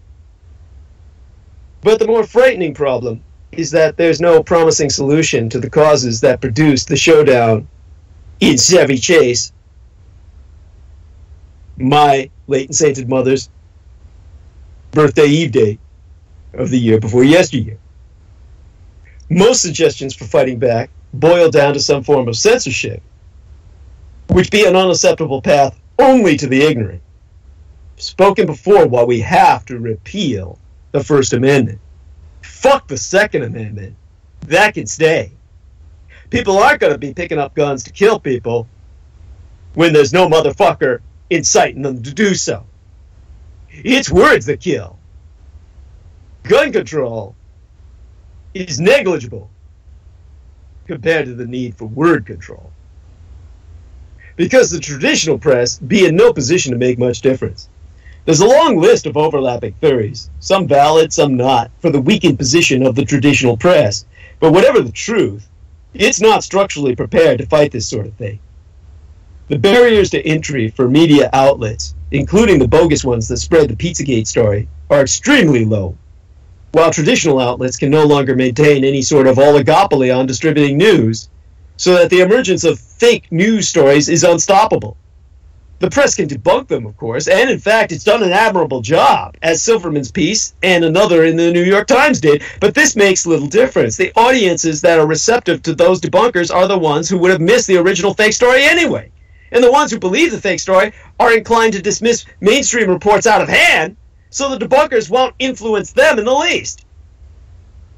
It would be helpful if responsible citizens would do all they could to stifle stories like this, but that hasn't been the case. Retired General Michael Flynn, a former head of the Defense Intelligence Agency and a goddamn Marine, the motherfuckers who ran the biggest child trafficking ring after I closed the Presidio down, until I had to expend my career again to shut theirs down. That motherfucker who Trump named as his national security advisor intentionally spread the early stories about a pedophilia ring that Silverman identified. He said in a tweet, "You decide.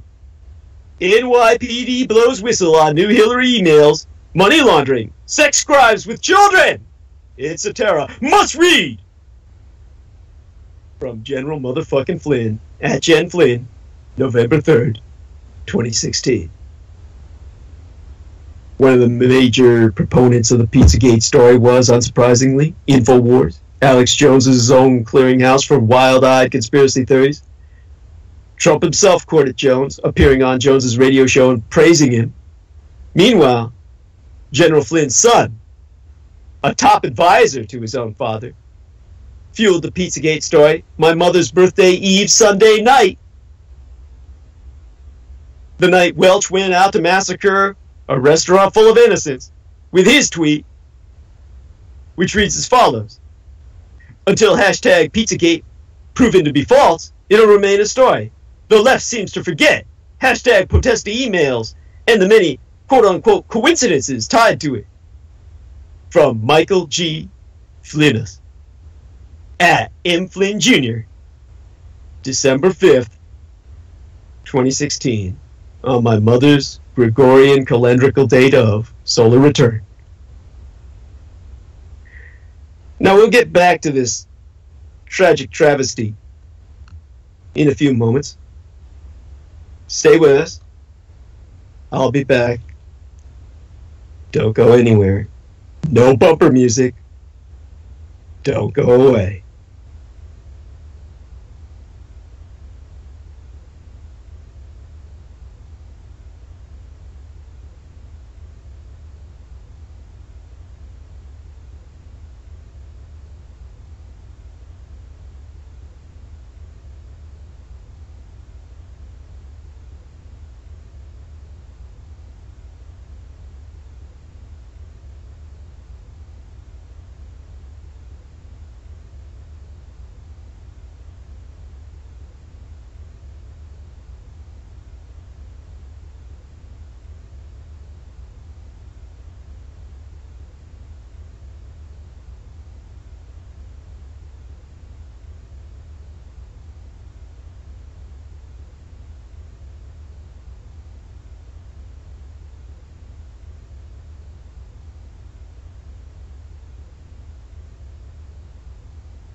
Okay, I am returned. I want to say,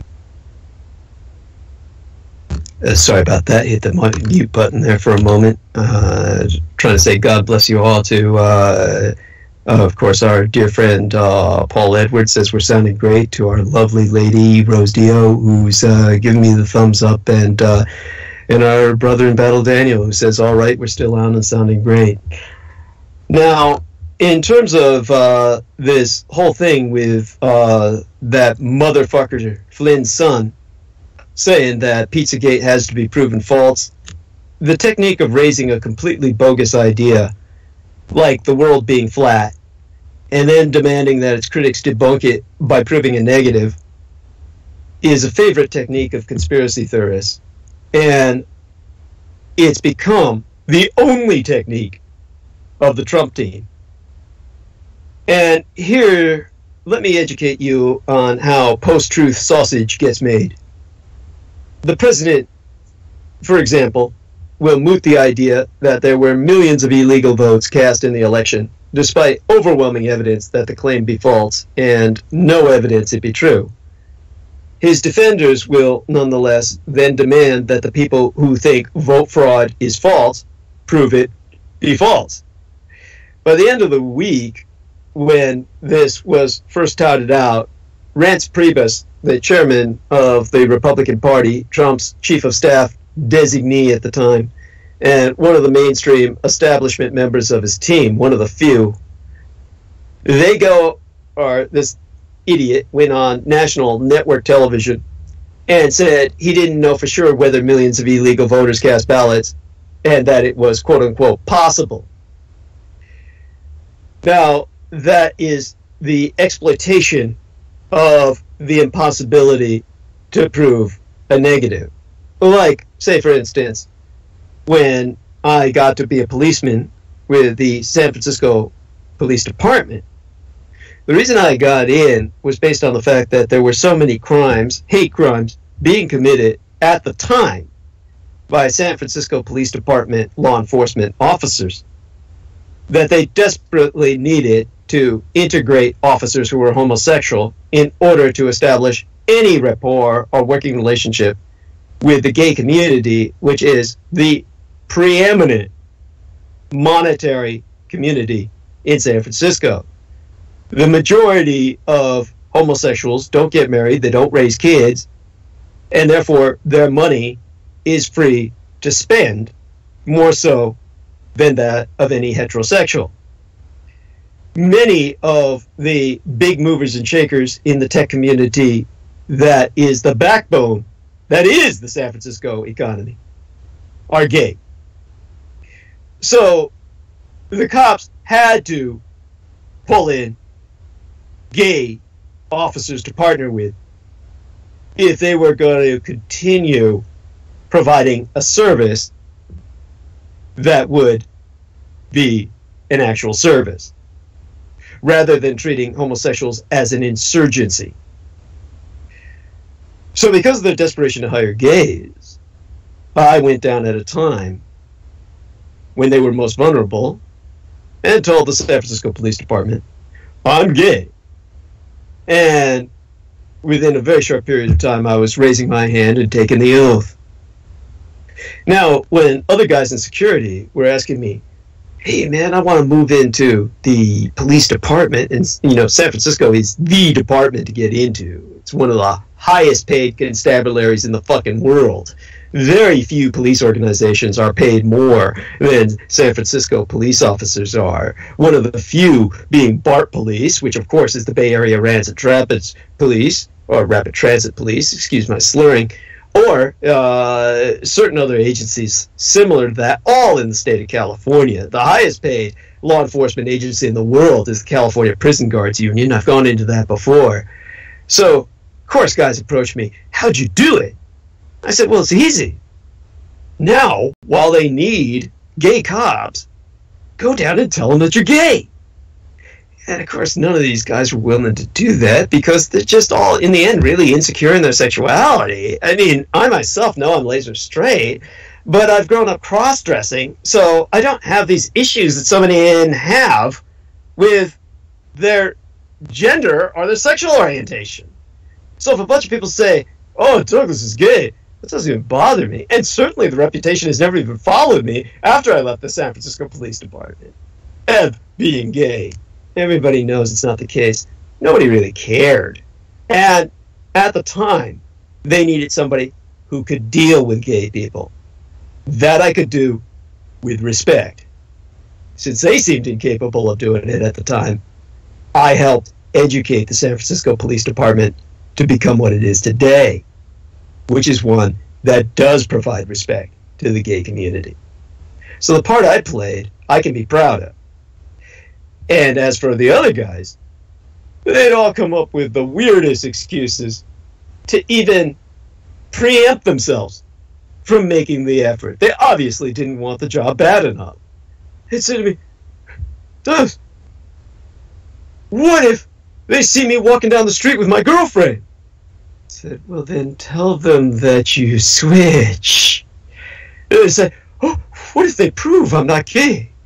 And of course I'd get up close to them, kissing close, so they could smell the chewing gum on my breath.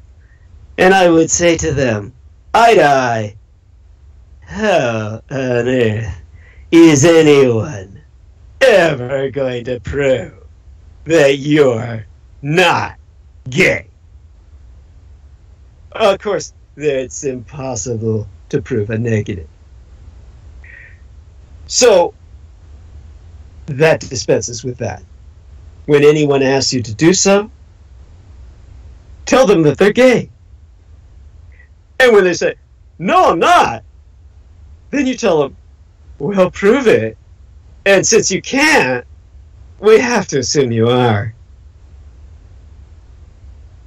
So the convictions against Welsh are interesting because they follow the archetypal narrative that is promoted for Islamicist terrorism and the self-radicalization that we're told comes about in that phenomenon. A lonely, young, involuntary, celibate man begins reading on the internet. Over time, he comes to believe mainstream sources that are questionable, misleading, or downright false. Eventually, he decides to arm himself and take matters into his own hands on behalf of a political cause, which is what Islamicism is. Islam is a religion. Islamicism is an ideology. Now, as authorities continue to struggle with how to stop these mythical, self-radicalized Islamicist terrorists, it'd be inevitable there'll be many more incidents like the one on Sunday, my mother's birthday, from the year before yesteryear, from white trash terrorists.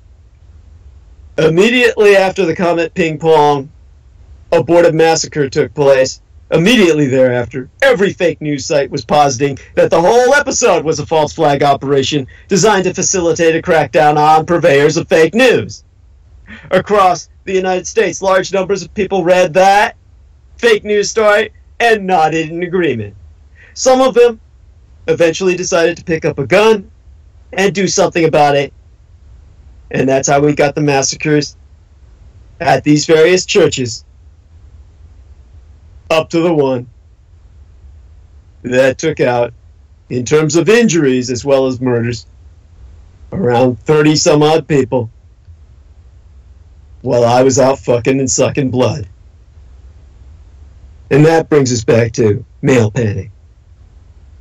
Suspicious packages, explosive devices, package pipe bombs, a flurry of reporting throughout yesterweek whipped up confusion and panic over packages addressed to a handful of prominent figures, such as former President Barack Hussein Obama and former Secretary of State Hillary Clinton. Billionaire philanthropist George Soros was targeted on Monday of yesterweek, as I've said. And this is how even failed attempts at violence spread through the postal system can sow fear far beyond their immediate targets. They're done through the post office to make everyone afraid. That brings us to the mystery of the missing postmarks. See, the investigation continues into those 10 bombs, or a dozen bombs, really, sent to Trump critics and CNN. Several of the packages went through a postal facility in Opa-locka. I think that's in Florida. One of the big mysteries officials are trying to unravel deals with postmarks, which a lot of the packages did not have. A postmark indicates when and from where mail was sent, and could help investigators focus their search. Now that alone proves, of course, that a number of these packages had to be hand-delivered, which brings up the question, how did this idiot get through the gates? George Soros's private residence has a gate in front of its postbox. I know that fucking much. Having worked in security, there's no way it can't have a gate in front of that goddamn postbox that only the postman has a key to. But somehow, Sayok had the key. All of this exposing the dangerously thin line between political incitement and political violence.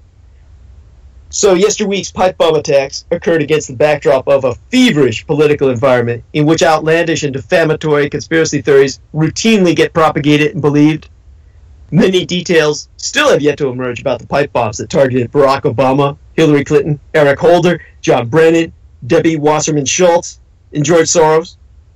And mercifully, of course, the Secret Service intercepted 2 of the packages, and none of the others exploded. A few things were immediately clear. One is that all of the targets were people whom Donald Trump has lambasted in his campaign rallies personally attacked through his outpourings on Twitter as well. There are also people who have been subjected to hateful abuse online by Trump cultists and alternative rightist groups. In the case of George Soros himself, the attacks aren't limited to the United States, and they go back years. We also know the package to Brennan was sent to CNN, which Trump has repeatedly demonized, calling it fake news and the enemy of the American people. The enemy of the American people. That means anyone who's sworn to service militarily is obligated by executive order to kill anyone who works at CNN. That's a literal order from your executive commander-in-chief.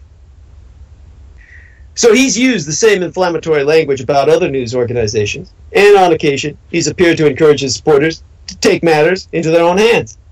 And last week, at a rally in Montana, he showered praise on a Republican congressman, Greg Gianforte, who last year physically assaulted a reporter for The Guardian. And Trump said, to loud cheers, any guy that can do a body slam, he's my kind of guy. He's my guy. So in reacting to the news about the pipe bombs, the White House didn't mention any of this, of course, saying these terrorizing acts are despicable and anyone responsible will be held accountable to the fullest extent of the law. That per Sarah Huckabee Sanders, the White House press secretary, in a statement. And Trump initially stayed away from the cameras. Then, on Wednesday afternoon, speaking at a White House meeting on the opioid crisis, he said, the full weight of our government's being deployed to conduct this investigation and bring those responsible for these despicable acts to justice. I just want to tell you that in these times we have to unify. We have to come together and send one very clear, strong, unmistakable message that acts or threats of political violence of any kind have no place in the United States of America. Now that statement of principle was welcome, obviously well overdue, far too little, far too late. But unless Trump follows up by changing his behavior and his rhetoric in a fundamental manner, his words will prove to have been empty, which he proved very shortly thereafter. I'll go into that. But for right now, let's put me in the moment when I heard them after I came back from my partying. I was wondering, will Trump now cease his attacks on the media? Jeff Zucker, the president of CNN, noted in a statement that the president, and especially the White House press secretary, should understand their words matter. Thus far, they've shown no comprehension of that. Actually, Zucker's reading was a generous one. In targeting journalists and news organizations, Trump well understands exactly what he's doing and the dangers it entails. Nothing in his prior record suggests that he will alter course. I was asking myself at the time I reviewed the news coming back down from my highs of the weekend, Will he tone down his rhetoric in other ways? Will his supporters refrain from spreading baseless claims about Soros? The latest of which was that George Soros had helped organize the caravan of refugees from Honduras? Of course, I had plenty of grounds for skepticism. Even before Trump spoke, some right-wing pundits and provocateurs were busy spreading another outrageous conspiracy theory. Jacob Voll, WOHL, a Trump supporter and a writer at the website at The Gateway Pundit, wrote on Twitter, "These suspicious package stories are false flags, carefully planned for the midterms." The Daily Beast reported that Frank Gaffney, a former Reagan administration official, and Michael Flynn Jr., the son of Trump's former national security advisor, all voiced similar opinions. On his daily radio show, Rush Limbaugh muttered, "It's happening in October. There's a reason for this." Yeah, there's a reason. To terrorize Democrats on the behalf of you Russian butt-sucking Republicans. Now, we'll see what the investigation turns up, but we don't need the FBI or the Secret Service to inform us that for years now, Limbaugh and his fellow Trump cultists have been busy creating a feverish political environment in which outlandish and defamatory conspiracy theories routinely get propagated and believed, from Pizzagate to the latest Soros slur. We should also be well aware by now that in a country as divided and media-saturated as the United States, the dividing line between political incitement and deadly violence is impossibly thin. There is none. To reiterate, on December 4th, my mother's birthday eve day, the year before yesteryear, Edgar Madison Welch, 28-year-old from North Carolina, turned up at the Comet Ping Pong Pizza restaurant in Washington, D.C. and fired a shot from a semi-automatic rifle, terrifying the staff and patrons. He later said he was convinced the restaurant was involved in a child sex ring tied to Hillary Clinton, a baseless theory he picked up online. In August 12th, yesteryear, 2017, in Charlottesville, Virginia, James Alex Fields Jr., a 20-year-old from Ohio who had espoused white supremacist beliefs, drove his Dodge Challenger into a crowd protesting against the Unite the White Right rally, killing Heather Heyer, a 32-year-old paralegal who was part of a counter-protest. Fields has been charged with second-degree murder and hate crimes.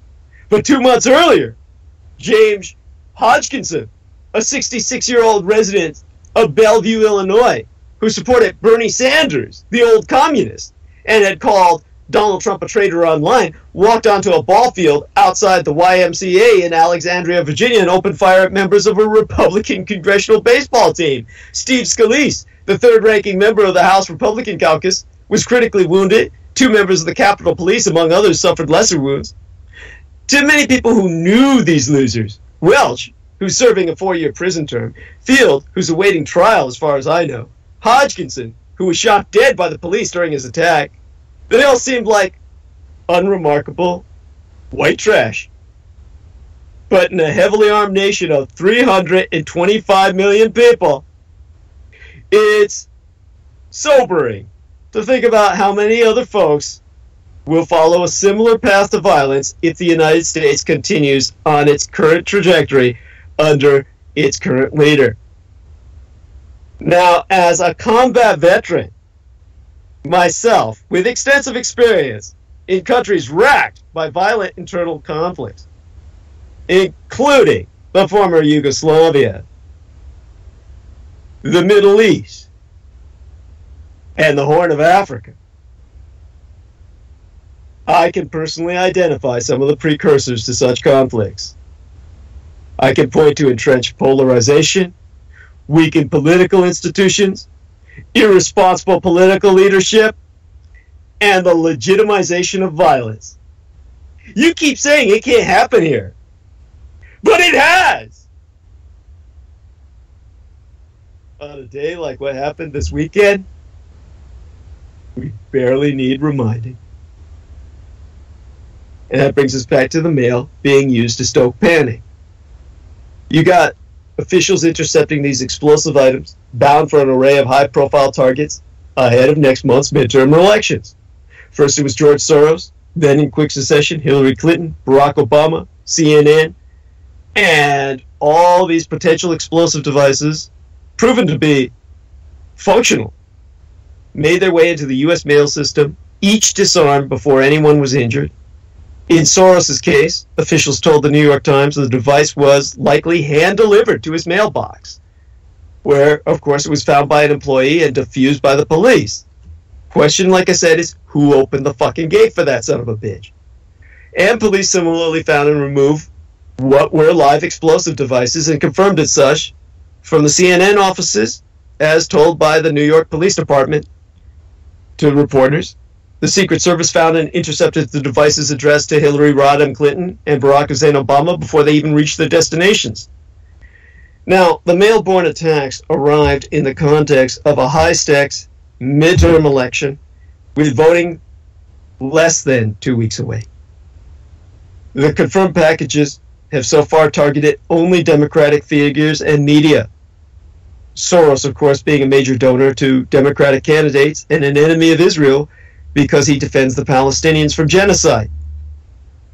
Now, while the story was unfolding, even while I was on transmission and burning bandwidth live, so I only found out about it in any detail after I concluded my transmission on Wednesday of yesterweek, a number of buildings around the United States were evacuated as a precaution against the arrival of suspicious packages, including a San Diego building housing the Union Tribune newspaper and the field office of Senator Kamala Harris and the Florida offices of Representative Debbie Wasserman Schultz. Now, alarms like that are common in the aftermath of reports of possible attacks, but together, the incidents illustrated just how quickly even failed attempts at violence spread through the ubiquitous postal system, sowing fear far beyond immediate targets. Now, the identity and motivation of the perpetrator was still unknown Wednesday, till they consulted Daniel Arola and found out, he was an ex-stripper and was basically a bummed-out queer whore, thinking all the guys who were giving it to him up the ass were headed towards hell itself. But New York Governor Andrew Cuomo was quick to label the incidents what they were: terrorism. At a press conference, he invoked the 1993 attacks on the World Trade Center to contend that terrorism in New York was nothing new, saying we've been through this many, many times. Cuomo says terrorism is an attempt to strike terror, an attempt to strike fear. Obviously, these devices are an attempt to strike fear, hence terrorism. I mean, well, the man's logic is impeccable. At any rate, he did ask, openly on record, are they domestic? Are they international? These are all questions that would have to be handled by the investigation. But yes, whatever the source, it was a terrorist attempt. It was a terrorist attack.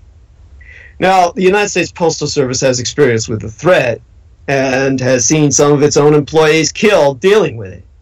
In the fall of 2001, in the tense and terrified atmosphere following the September 11th attacks, letters containing anthrax powder arrived at media organizations in Florida and New York, as well as the offices of then Senate Majority Leader Tom Daschle and Senator Patrick Leahy.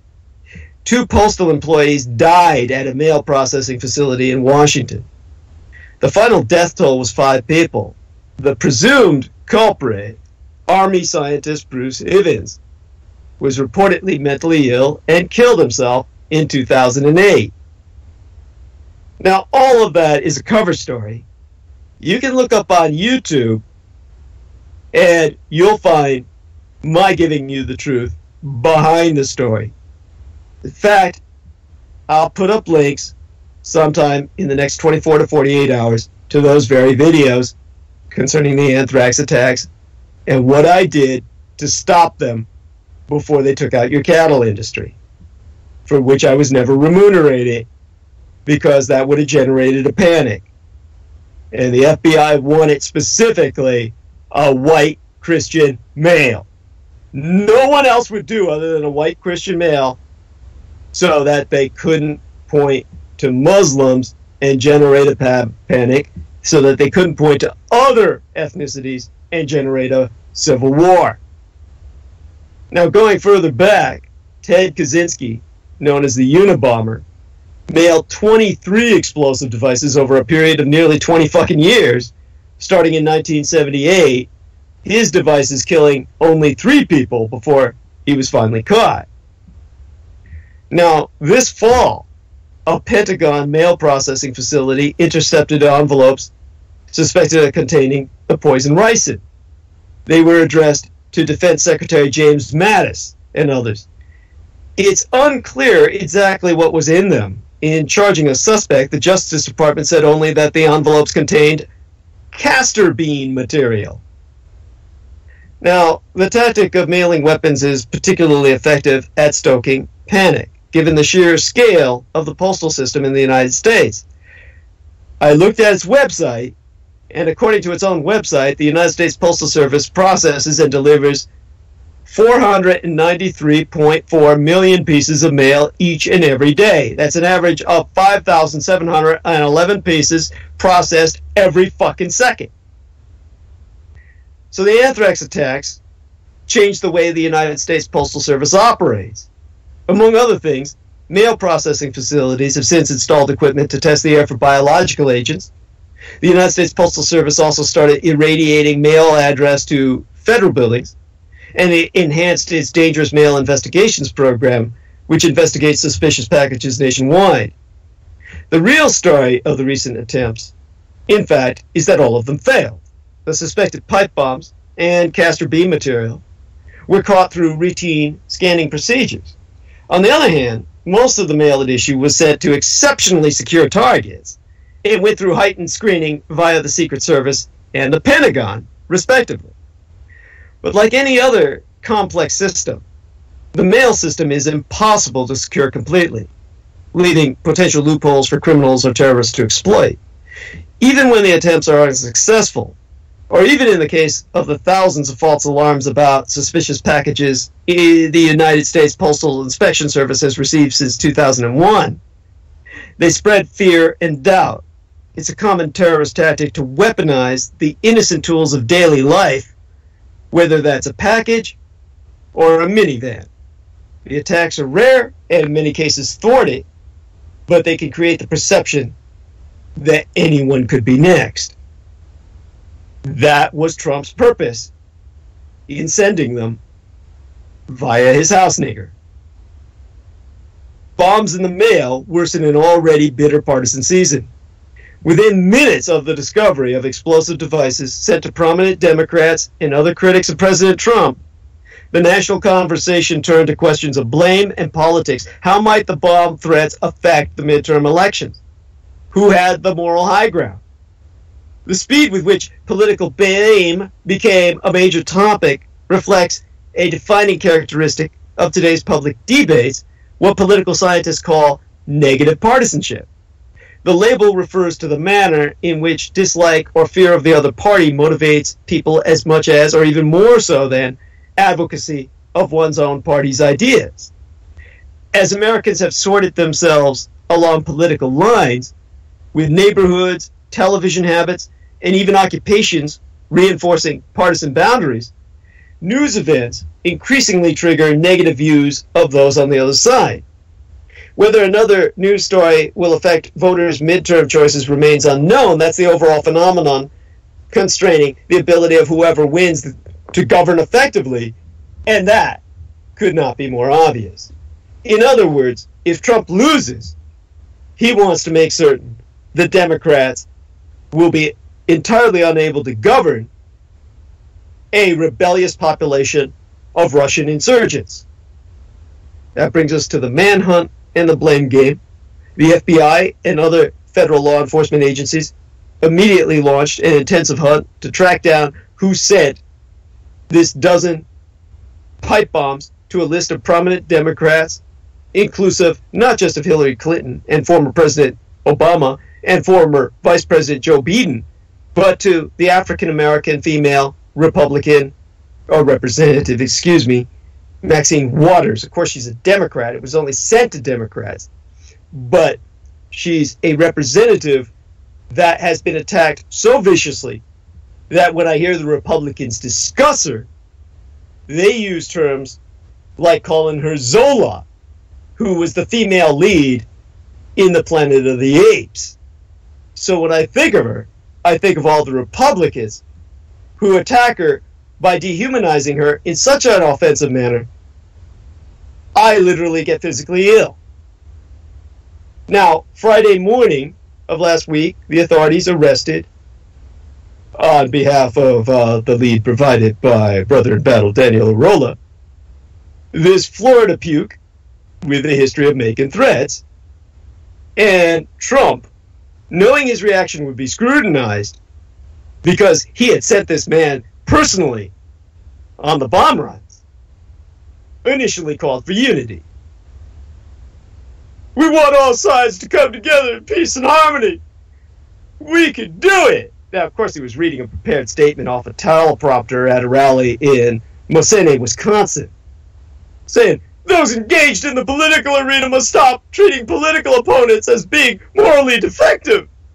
Now, as he oft did, Trump called attention to his own stagecraft. Because he's psychotic, he can't help but do this. He can't stop himself. He remarked at one point, did you see how nice I'm behaving tonight? Which, of course, blew the whole cover. Now, by the next day, he was tired of the script, and he tweeted a fresh attack on the press. He wrote, a very big part of the anger we see today in our society is caused by the purposely false and inaccurate reporting of the mainstream media that I refer to as fake news. Now, by Friday, Trump went further, edging up close to the conspiracy theory espoused by the alternative right that Democrats had organized the bomb plot to distract from other issues.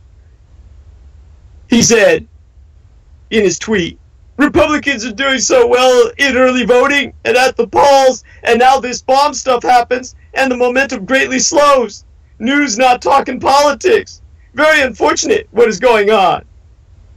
Now, calls for unity and rising above partisanship, of course, do not come naturally to a white trash piece of shit like Donald Trump. In part, that's a matter of his psychotic personality, but political calculation does play a role. Trump's core supporters cheer when he goes on the attack. They admire what they see as his toughness and authenticity. His political success has come from driving up the degree of support he gets from groups that already back him, not from reaching out to convert those who disagree. That left Democrats free to claim the national unity banner, as Biden did in a speech near Buffalo, New York, saying, we've got to turn off this hate machine. We've got to come together. People understand that words matter. Words matter. And our children are listening. Now, Biden's words, too, involve both a core part of his personality and a political imperative. He's built his brand around the idea, asserted more than proven, that he has appeal across the nation's partisan gap. At the same time, Democrats have benefited considerably from voters who see them as the alternative to the polarization on which Trump thrives. On both sides, partisans see the other side's talk of unity as a hypocritical effort to gain advantage. Therein lies the essence of negative partisanship. Even a call for the country to come together inescapably drives partisans further apart. That brings us to the phenomena of both sides. That's the most dangerous and insidious narrative in today's political climate. In the wake of yesterweek's assassination attempts, that's what these pipe bombs were, assassination attempts. These were working bombs. These were attempted murders on some of the Democratic Party's most prominent members. The so-called liberal media has predictably played the tired old both sides card with regard to political violence, somehow promoting the idea that interrupting the dinner of a child jailer or a senator who wants to strip Americans of their health care is just as bad as attempting to assassinate political rivals with mail bombs. Now, this dangerous, insidious, dishonest, downright infuriating narrative, of course, started with the Putinista president himself, the puppet, Donald Trump, who equated violent, murderous white supremacists with peaceful protesters whose only message was racism and genocide is bad. Okay? Now, both ciderism and its twin brothers, whataboutism and false equivalence, support the narrative that people who protest white trash neo-Nazis are just as bad as white trash turds who are neo-Nazis. It gives Republicans the gall to demand civility, which you need to interpret as submission, from the people whom they call snowflakes at least 100 times a fucking day. It encourages the notion that defending yourself or resisting evil is just as bad as perpetrating it. Let's be clear. One side sent death threats to the Dixie Chicks, Dr. Ford, the Parkland kids, various news outlets, and anyone else who dared disagree with their inane, asinine political views. One side blew up a daycare center full of infants with a truck bomb. One side lamented that the right-wing terrorists didn't bomb the New York Times building instead. One side has shot up black and liberal churches, Sikh temples, abortion clinics, and schools. One side worships firearms because they view the Second Amendment as a tool to oppress and intimidate, not a tool to defend. One side said if balance don't work, bullets will, and constantly threatened to water the Tree of Liberty with human blood because they were butthurt that a black man was president. One side constantly calls for the imprisonment of their political opponents and uses their pictures as target practice. One side has literal neo-Nazi skinheads in their ranks. One side marches with tiki torches in Charlottesville calling for ethnic cleansing and drives into crowds of protesters, killing them and then running over the bodies just to make sure they're dead. One side places crosshairs on Congress people, one of whom ended up getting shot. One side worked with a hostile foreign nation to subvert our democracy because they would rather side with America's enemies than with their rival political party, and are wearing t-shirts saying exactly how proud they are of that fact that they are traitors. One side is sending pipe bombs to prominent political figures whom the current president despises. And one side, that one side, sure as hell isn't the Democrats. So today we're seeing the true face of Donald Trump and the Republican Party. The reports of explosive devices mailed to prominent Democrats who happen to be critics of Donald Trump hasn't stopped of this transmission as far as I know.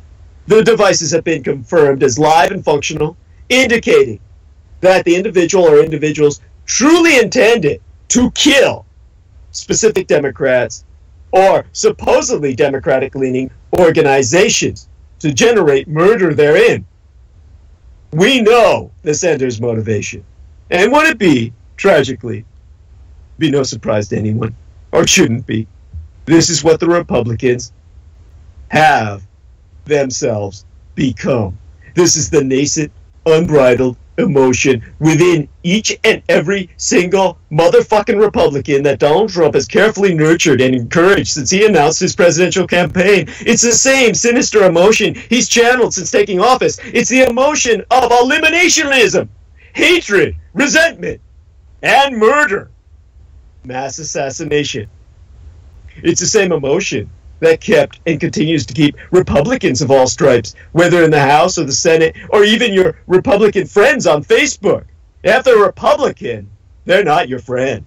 It keeps them from speaking up and objecting, while their cult leader Donald Trump gleefully demonizes whole swaths of Americans as undesirables or enemies of the people, while he makes fun of women who dare to complain about being sexually assaulted, when he takes pains to offer subtle encouragement to white trash neo-Nazis marching in Charlottesville, when he loudly proclaimed himself a white nationalist. Trump's actions aren't made in a vacuum. They're calculated by Trump himself, by Steve Bannon, by Stephen Miller, by others of their ilk, to inflame the hidden passions of a base already reflexively trained like rabid dogs to chant, "Build the wall," or "Lock her up." Trump is just articulating what they really want. Most of all, in their heart of hearts, they want to kill! They want to kill you! They want to kill the press! They want to kill Democrats! his son-in-law Jared Kushner orchestrated the torture murder of Khashoggi. Because Khashoggi was going to expose the fact that he almost started war to invade Qatar, the home of Al Jazeera, which reports the truth. And now, one or more of the Republican Party's demented minions have finally taken up the challenge, and more will likely follow. They take up the challenge every time a church suffers a massacre, because anyone worshipping a god is antithetical to the anti-gods they worship. The anti-gods they feed with human blood. Some Americans must have thought they were getting a reality TV star with Trump. What they got was a terrorist with more power at his disposal than Osama bin Laden could ever have dreamed of. With every tweet castigating Democrats for some imagined slight, with every unbalanced, vicious utterance at his Nuremberg-style rallies, Donald Trump has cultivated the Republican Party for this exact moment in time, the time when they would reveal their true inner nature to us all. Why this moment? That should be obvious. They're feeling threatened. I don't think any of us can get inside the raw mass of sewage that's inside the head of a Republican or persons that built and mailed these bombs. But the timing is no coincidental. The Democrats are on the verge of retaking the House of Representatives and poised to throw a number of big wrenches into the Trump juggernaut, exposing the abject, stark criminality of this regime. And the House Republicans have struggled mightily to keep such secret in terms of their treason as an organization to Russia. A foreign insurgency that's occupying and administering your nation for an enemy power. The Mueller probe also still looms like a darkening shadow, absorbing and consuming members of this administration one by one. Dozens of indictments, all showing foreign intervention and insurgency. You have been infiltrated.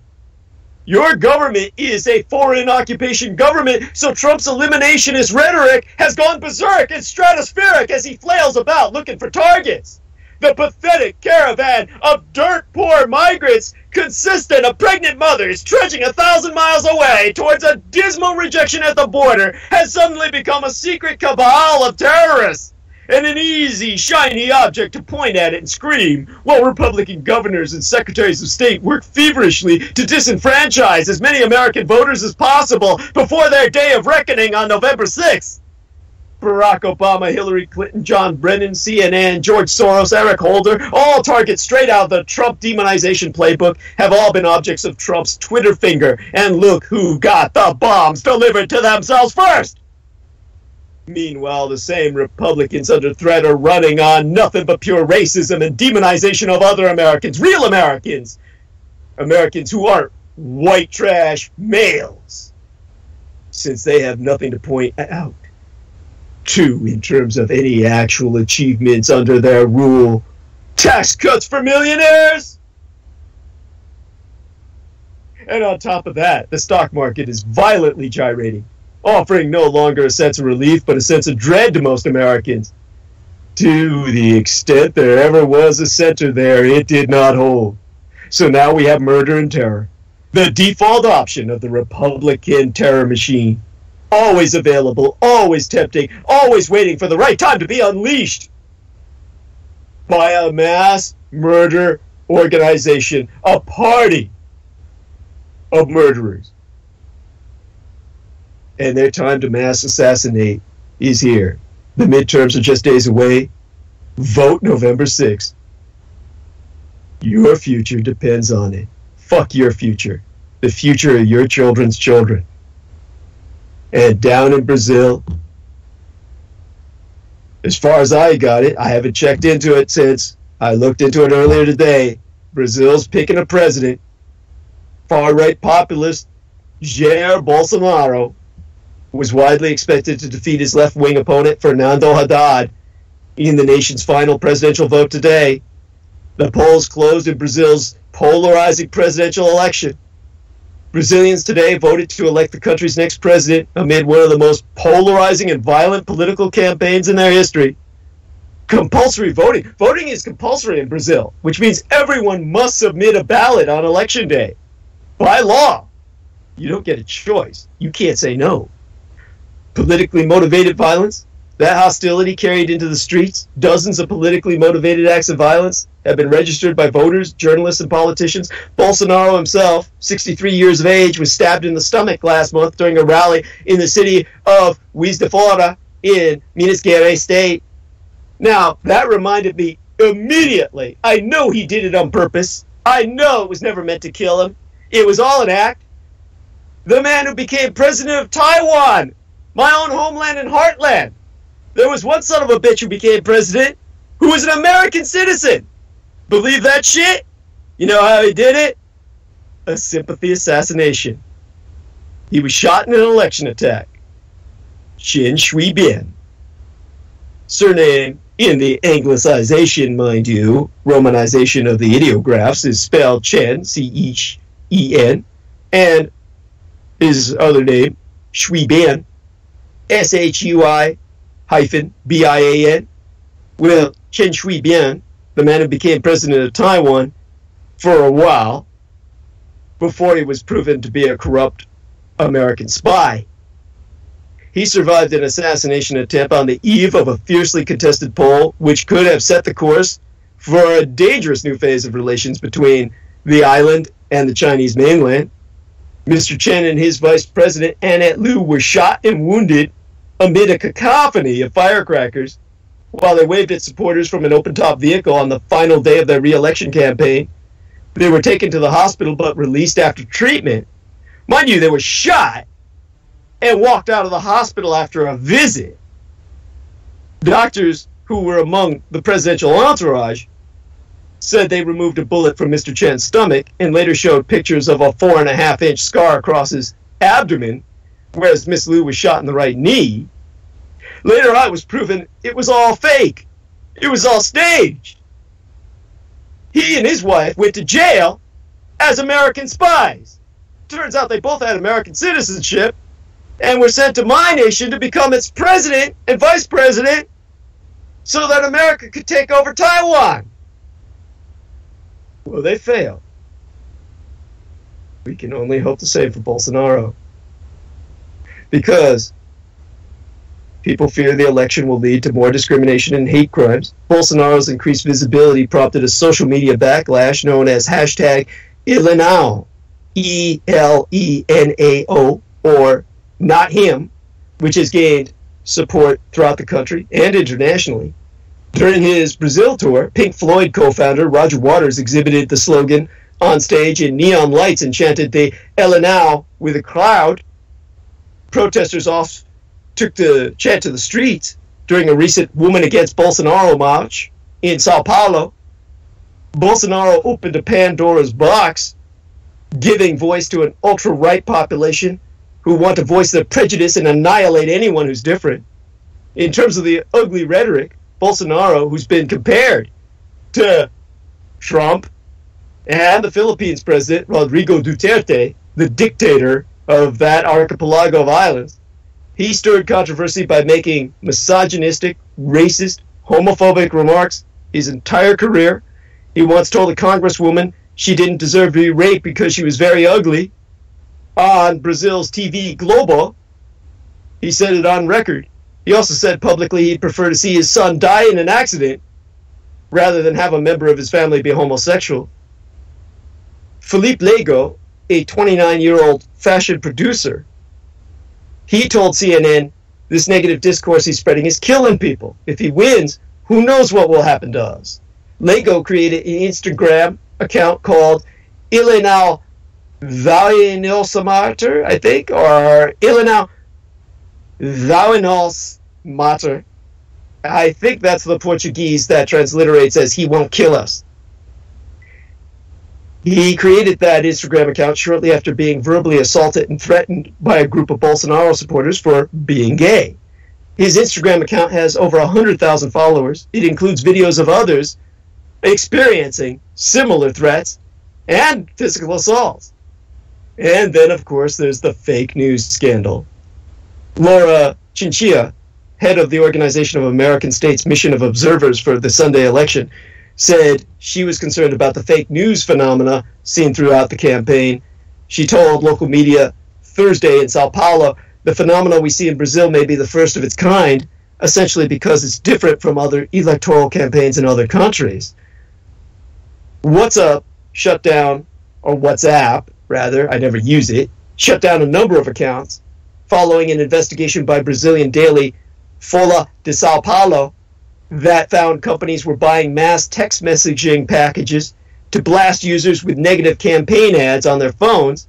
Most of the campaigns targeted Haddad's Workers' Party, and according to the Folha de Sao Paulo investigation, the tactics considered illegal campaign financing. And Facebook also shut down several groups and user accounts in Brazil this week after identifying them as, guess what? Fake accounts, all traced back to motherfucking Russia and cocksucking Israel. And what will be accomplished when he becomes president, along with Donald Trump, and there's more tax cuts for the wealthy, not just in North America, but in South America? Well, the world's billionaires made more money in 2017 than in any year in recorded history.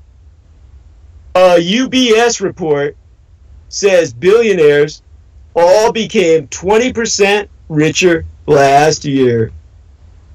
Among them, of course, the wealthiest man on earth, Vladimir Putin.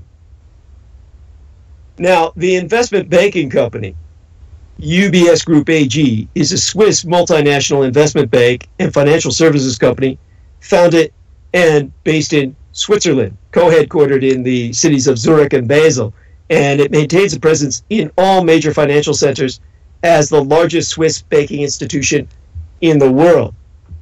And what they conducted was a investigative report, and according to this report by the Swiss bank UBS, the world's 2,158 billionaires, they got it down to the last number, 2,158, all of them grew their combined wealth by $1.5 trillion last year, more than the gross domestic product of the entire nation of Spain or Australia, as booming stock markets helped the already very wealthy to achieve the greatest absolute growth ever, thanks to Vladimir Putin and Donald Trump splitting up the world between them.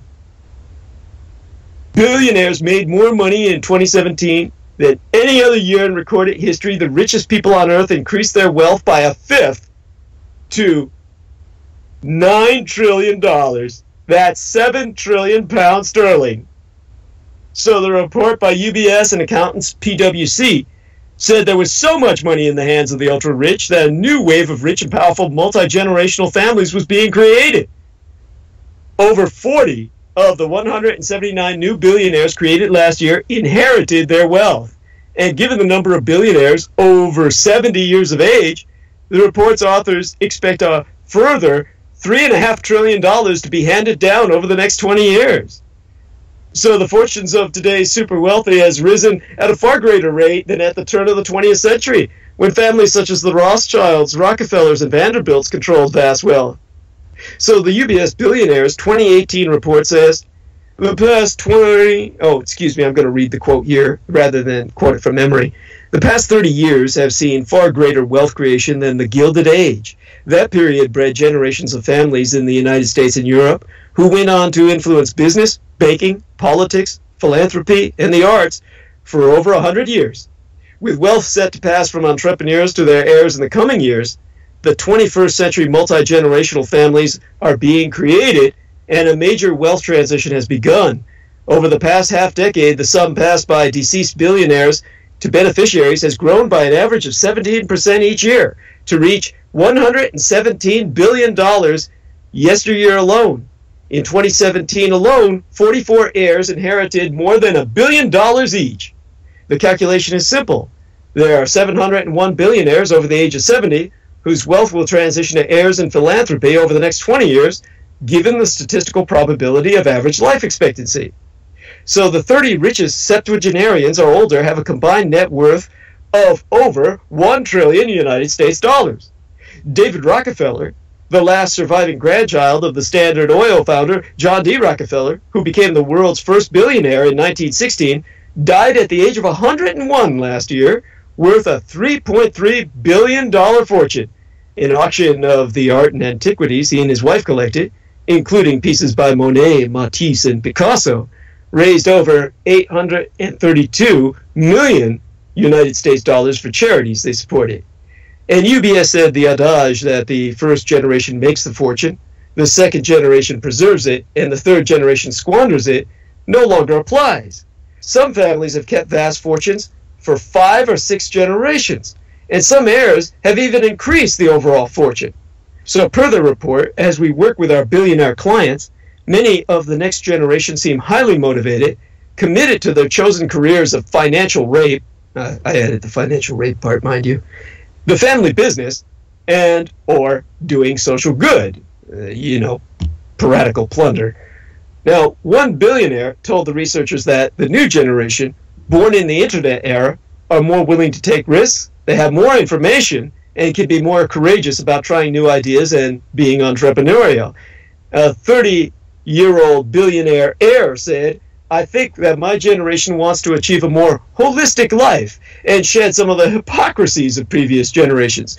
We want to have a return, but with impact. Our investment should reflect who we are and what we believe." Now, not all of the wealth held by elderly billionaires may be transferred to their children, because many of the world's richest people have signed up to Giving Pledge to give at least half their wealth to charity. Over 180 people have signed up to this scheme since it was launched by Bill Gates, who's 62 years old himself, the world's second or third richest person with $95 billion in his fortune, and Warren Buffett, aged 88, the third richest, or fourth richest, with $84 billion. Now, the world's second richest person, Jeff Bezos, who has an estimated net worth of 146 billion United States dollars, more than any one person in history, other than Vladimir Putin, hasn't signed up to the pledge, nor has Vladimir Putin. Jeff Bezos created the Bezos Day One Fund last month, a $2 billion scheme to help address homelessness and improve education for children in low-income families. I don't know if this shit goes anywhere. The richest person in the United Kingdom is Sir Jim Ratcliffe, the founder and chief executive of the petrochemicals company INEOS, INEOS. It's a high-profile Brexiter is what Jim Ratcliffe is, a friend of Vladimir Putin, which is why he was Brexit promoting. He has an estimated fortune of 21 billion pounds sterling. Ratcliffe is preparing to leave Britain now that he got it to go Brexit so that its economy will collapse. He did this on behalf of Vladimir Putin. He's leaving Britain because he says it's a sinking ship.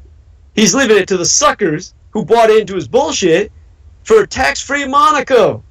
He's going to Monaco, the Kingdom of Monaco, just months after he was knighted by the Brits for services to business and investment.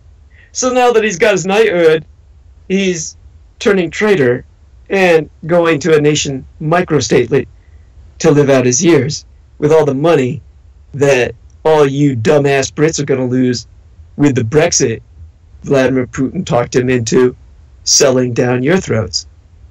Now, Ratcliffe has signed up, well, he didn't sign for the Giving Pledge. His biggest public contribution has been a £25 million sterling donation to the London Business School, which renamed its main John Nash designed building the Ratcliffe. It's a cliff which all the rats are jumping off of. Well, let me close this up. We're gone past the top of the hour.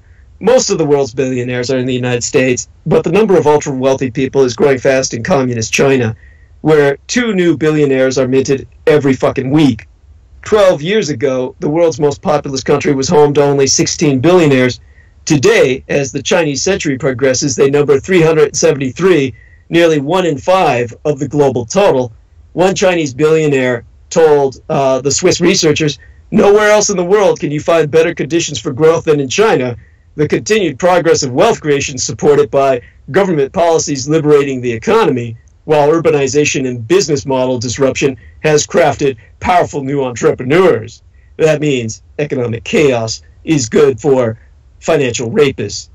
Well, these corporate raiders have been put to somewhat of a stop by Trump's trade war, which means we're going to see kind of a stop to everything.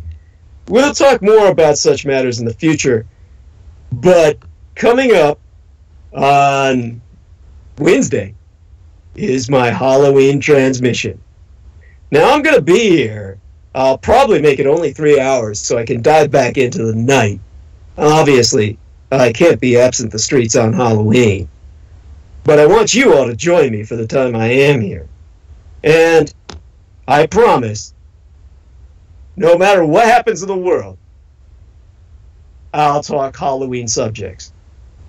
I'll talk that which people want me to talk about on Halloween night. It'll be fitting and Dietrichonically morbid. My love to you, those that support me. My curse for a slow and painful, torturous death. To my detractors and gang stalkers. And I ask your prayers for those I love, about and about myself, my biological daughter, who I stay far away from for her sake, my surrogate son, the daughter of my mind, who dwells in my homeland and heartland of Formosa, and of course, everyone about me on Team Dietrich, without whom I couldn't be speaking to you. Blessed be thy night, and enjoy All Hallows Eve.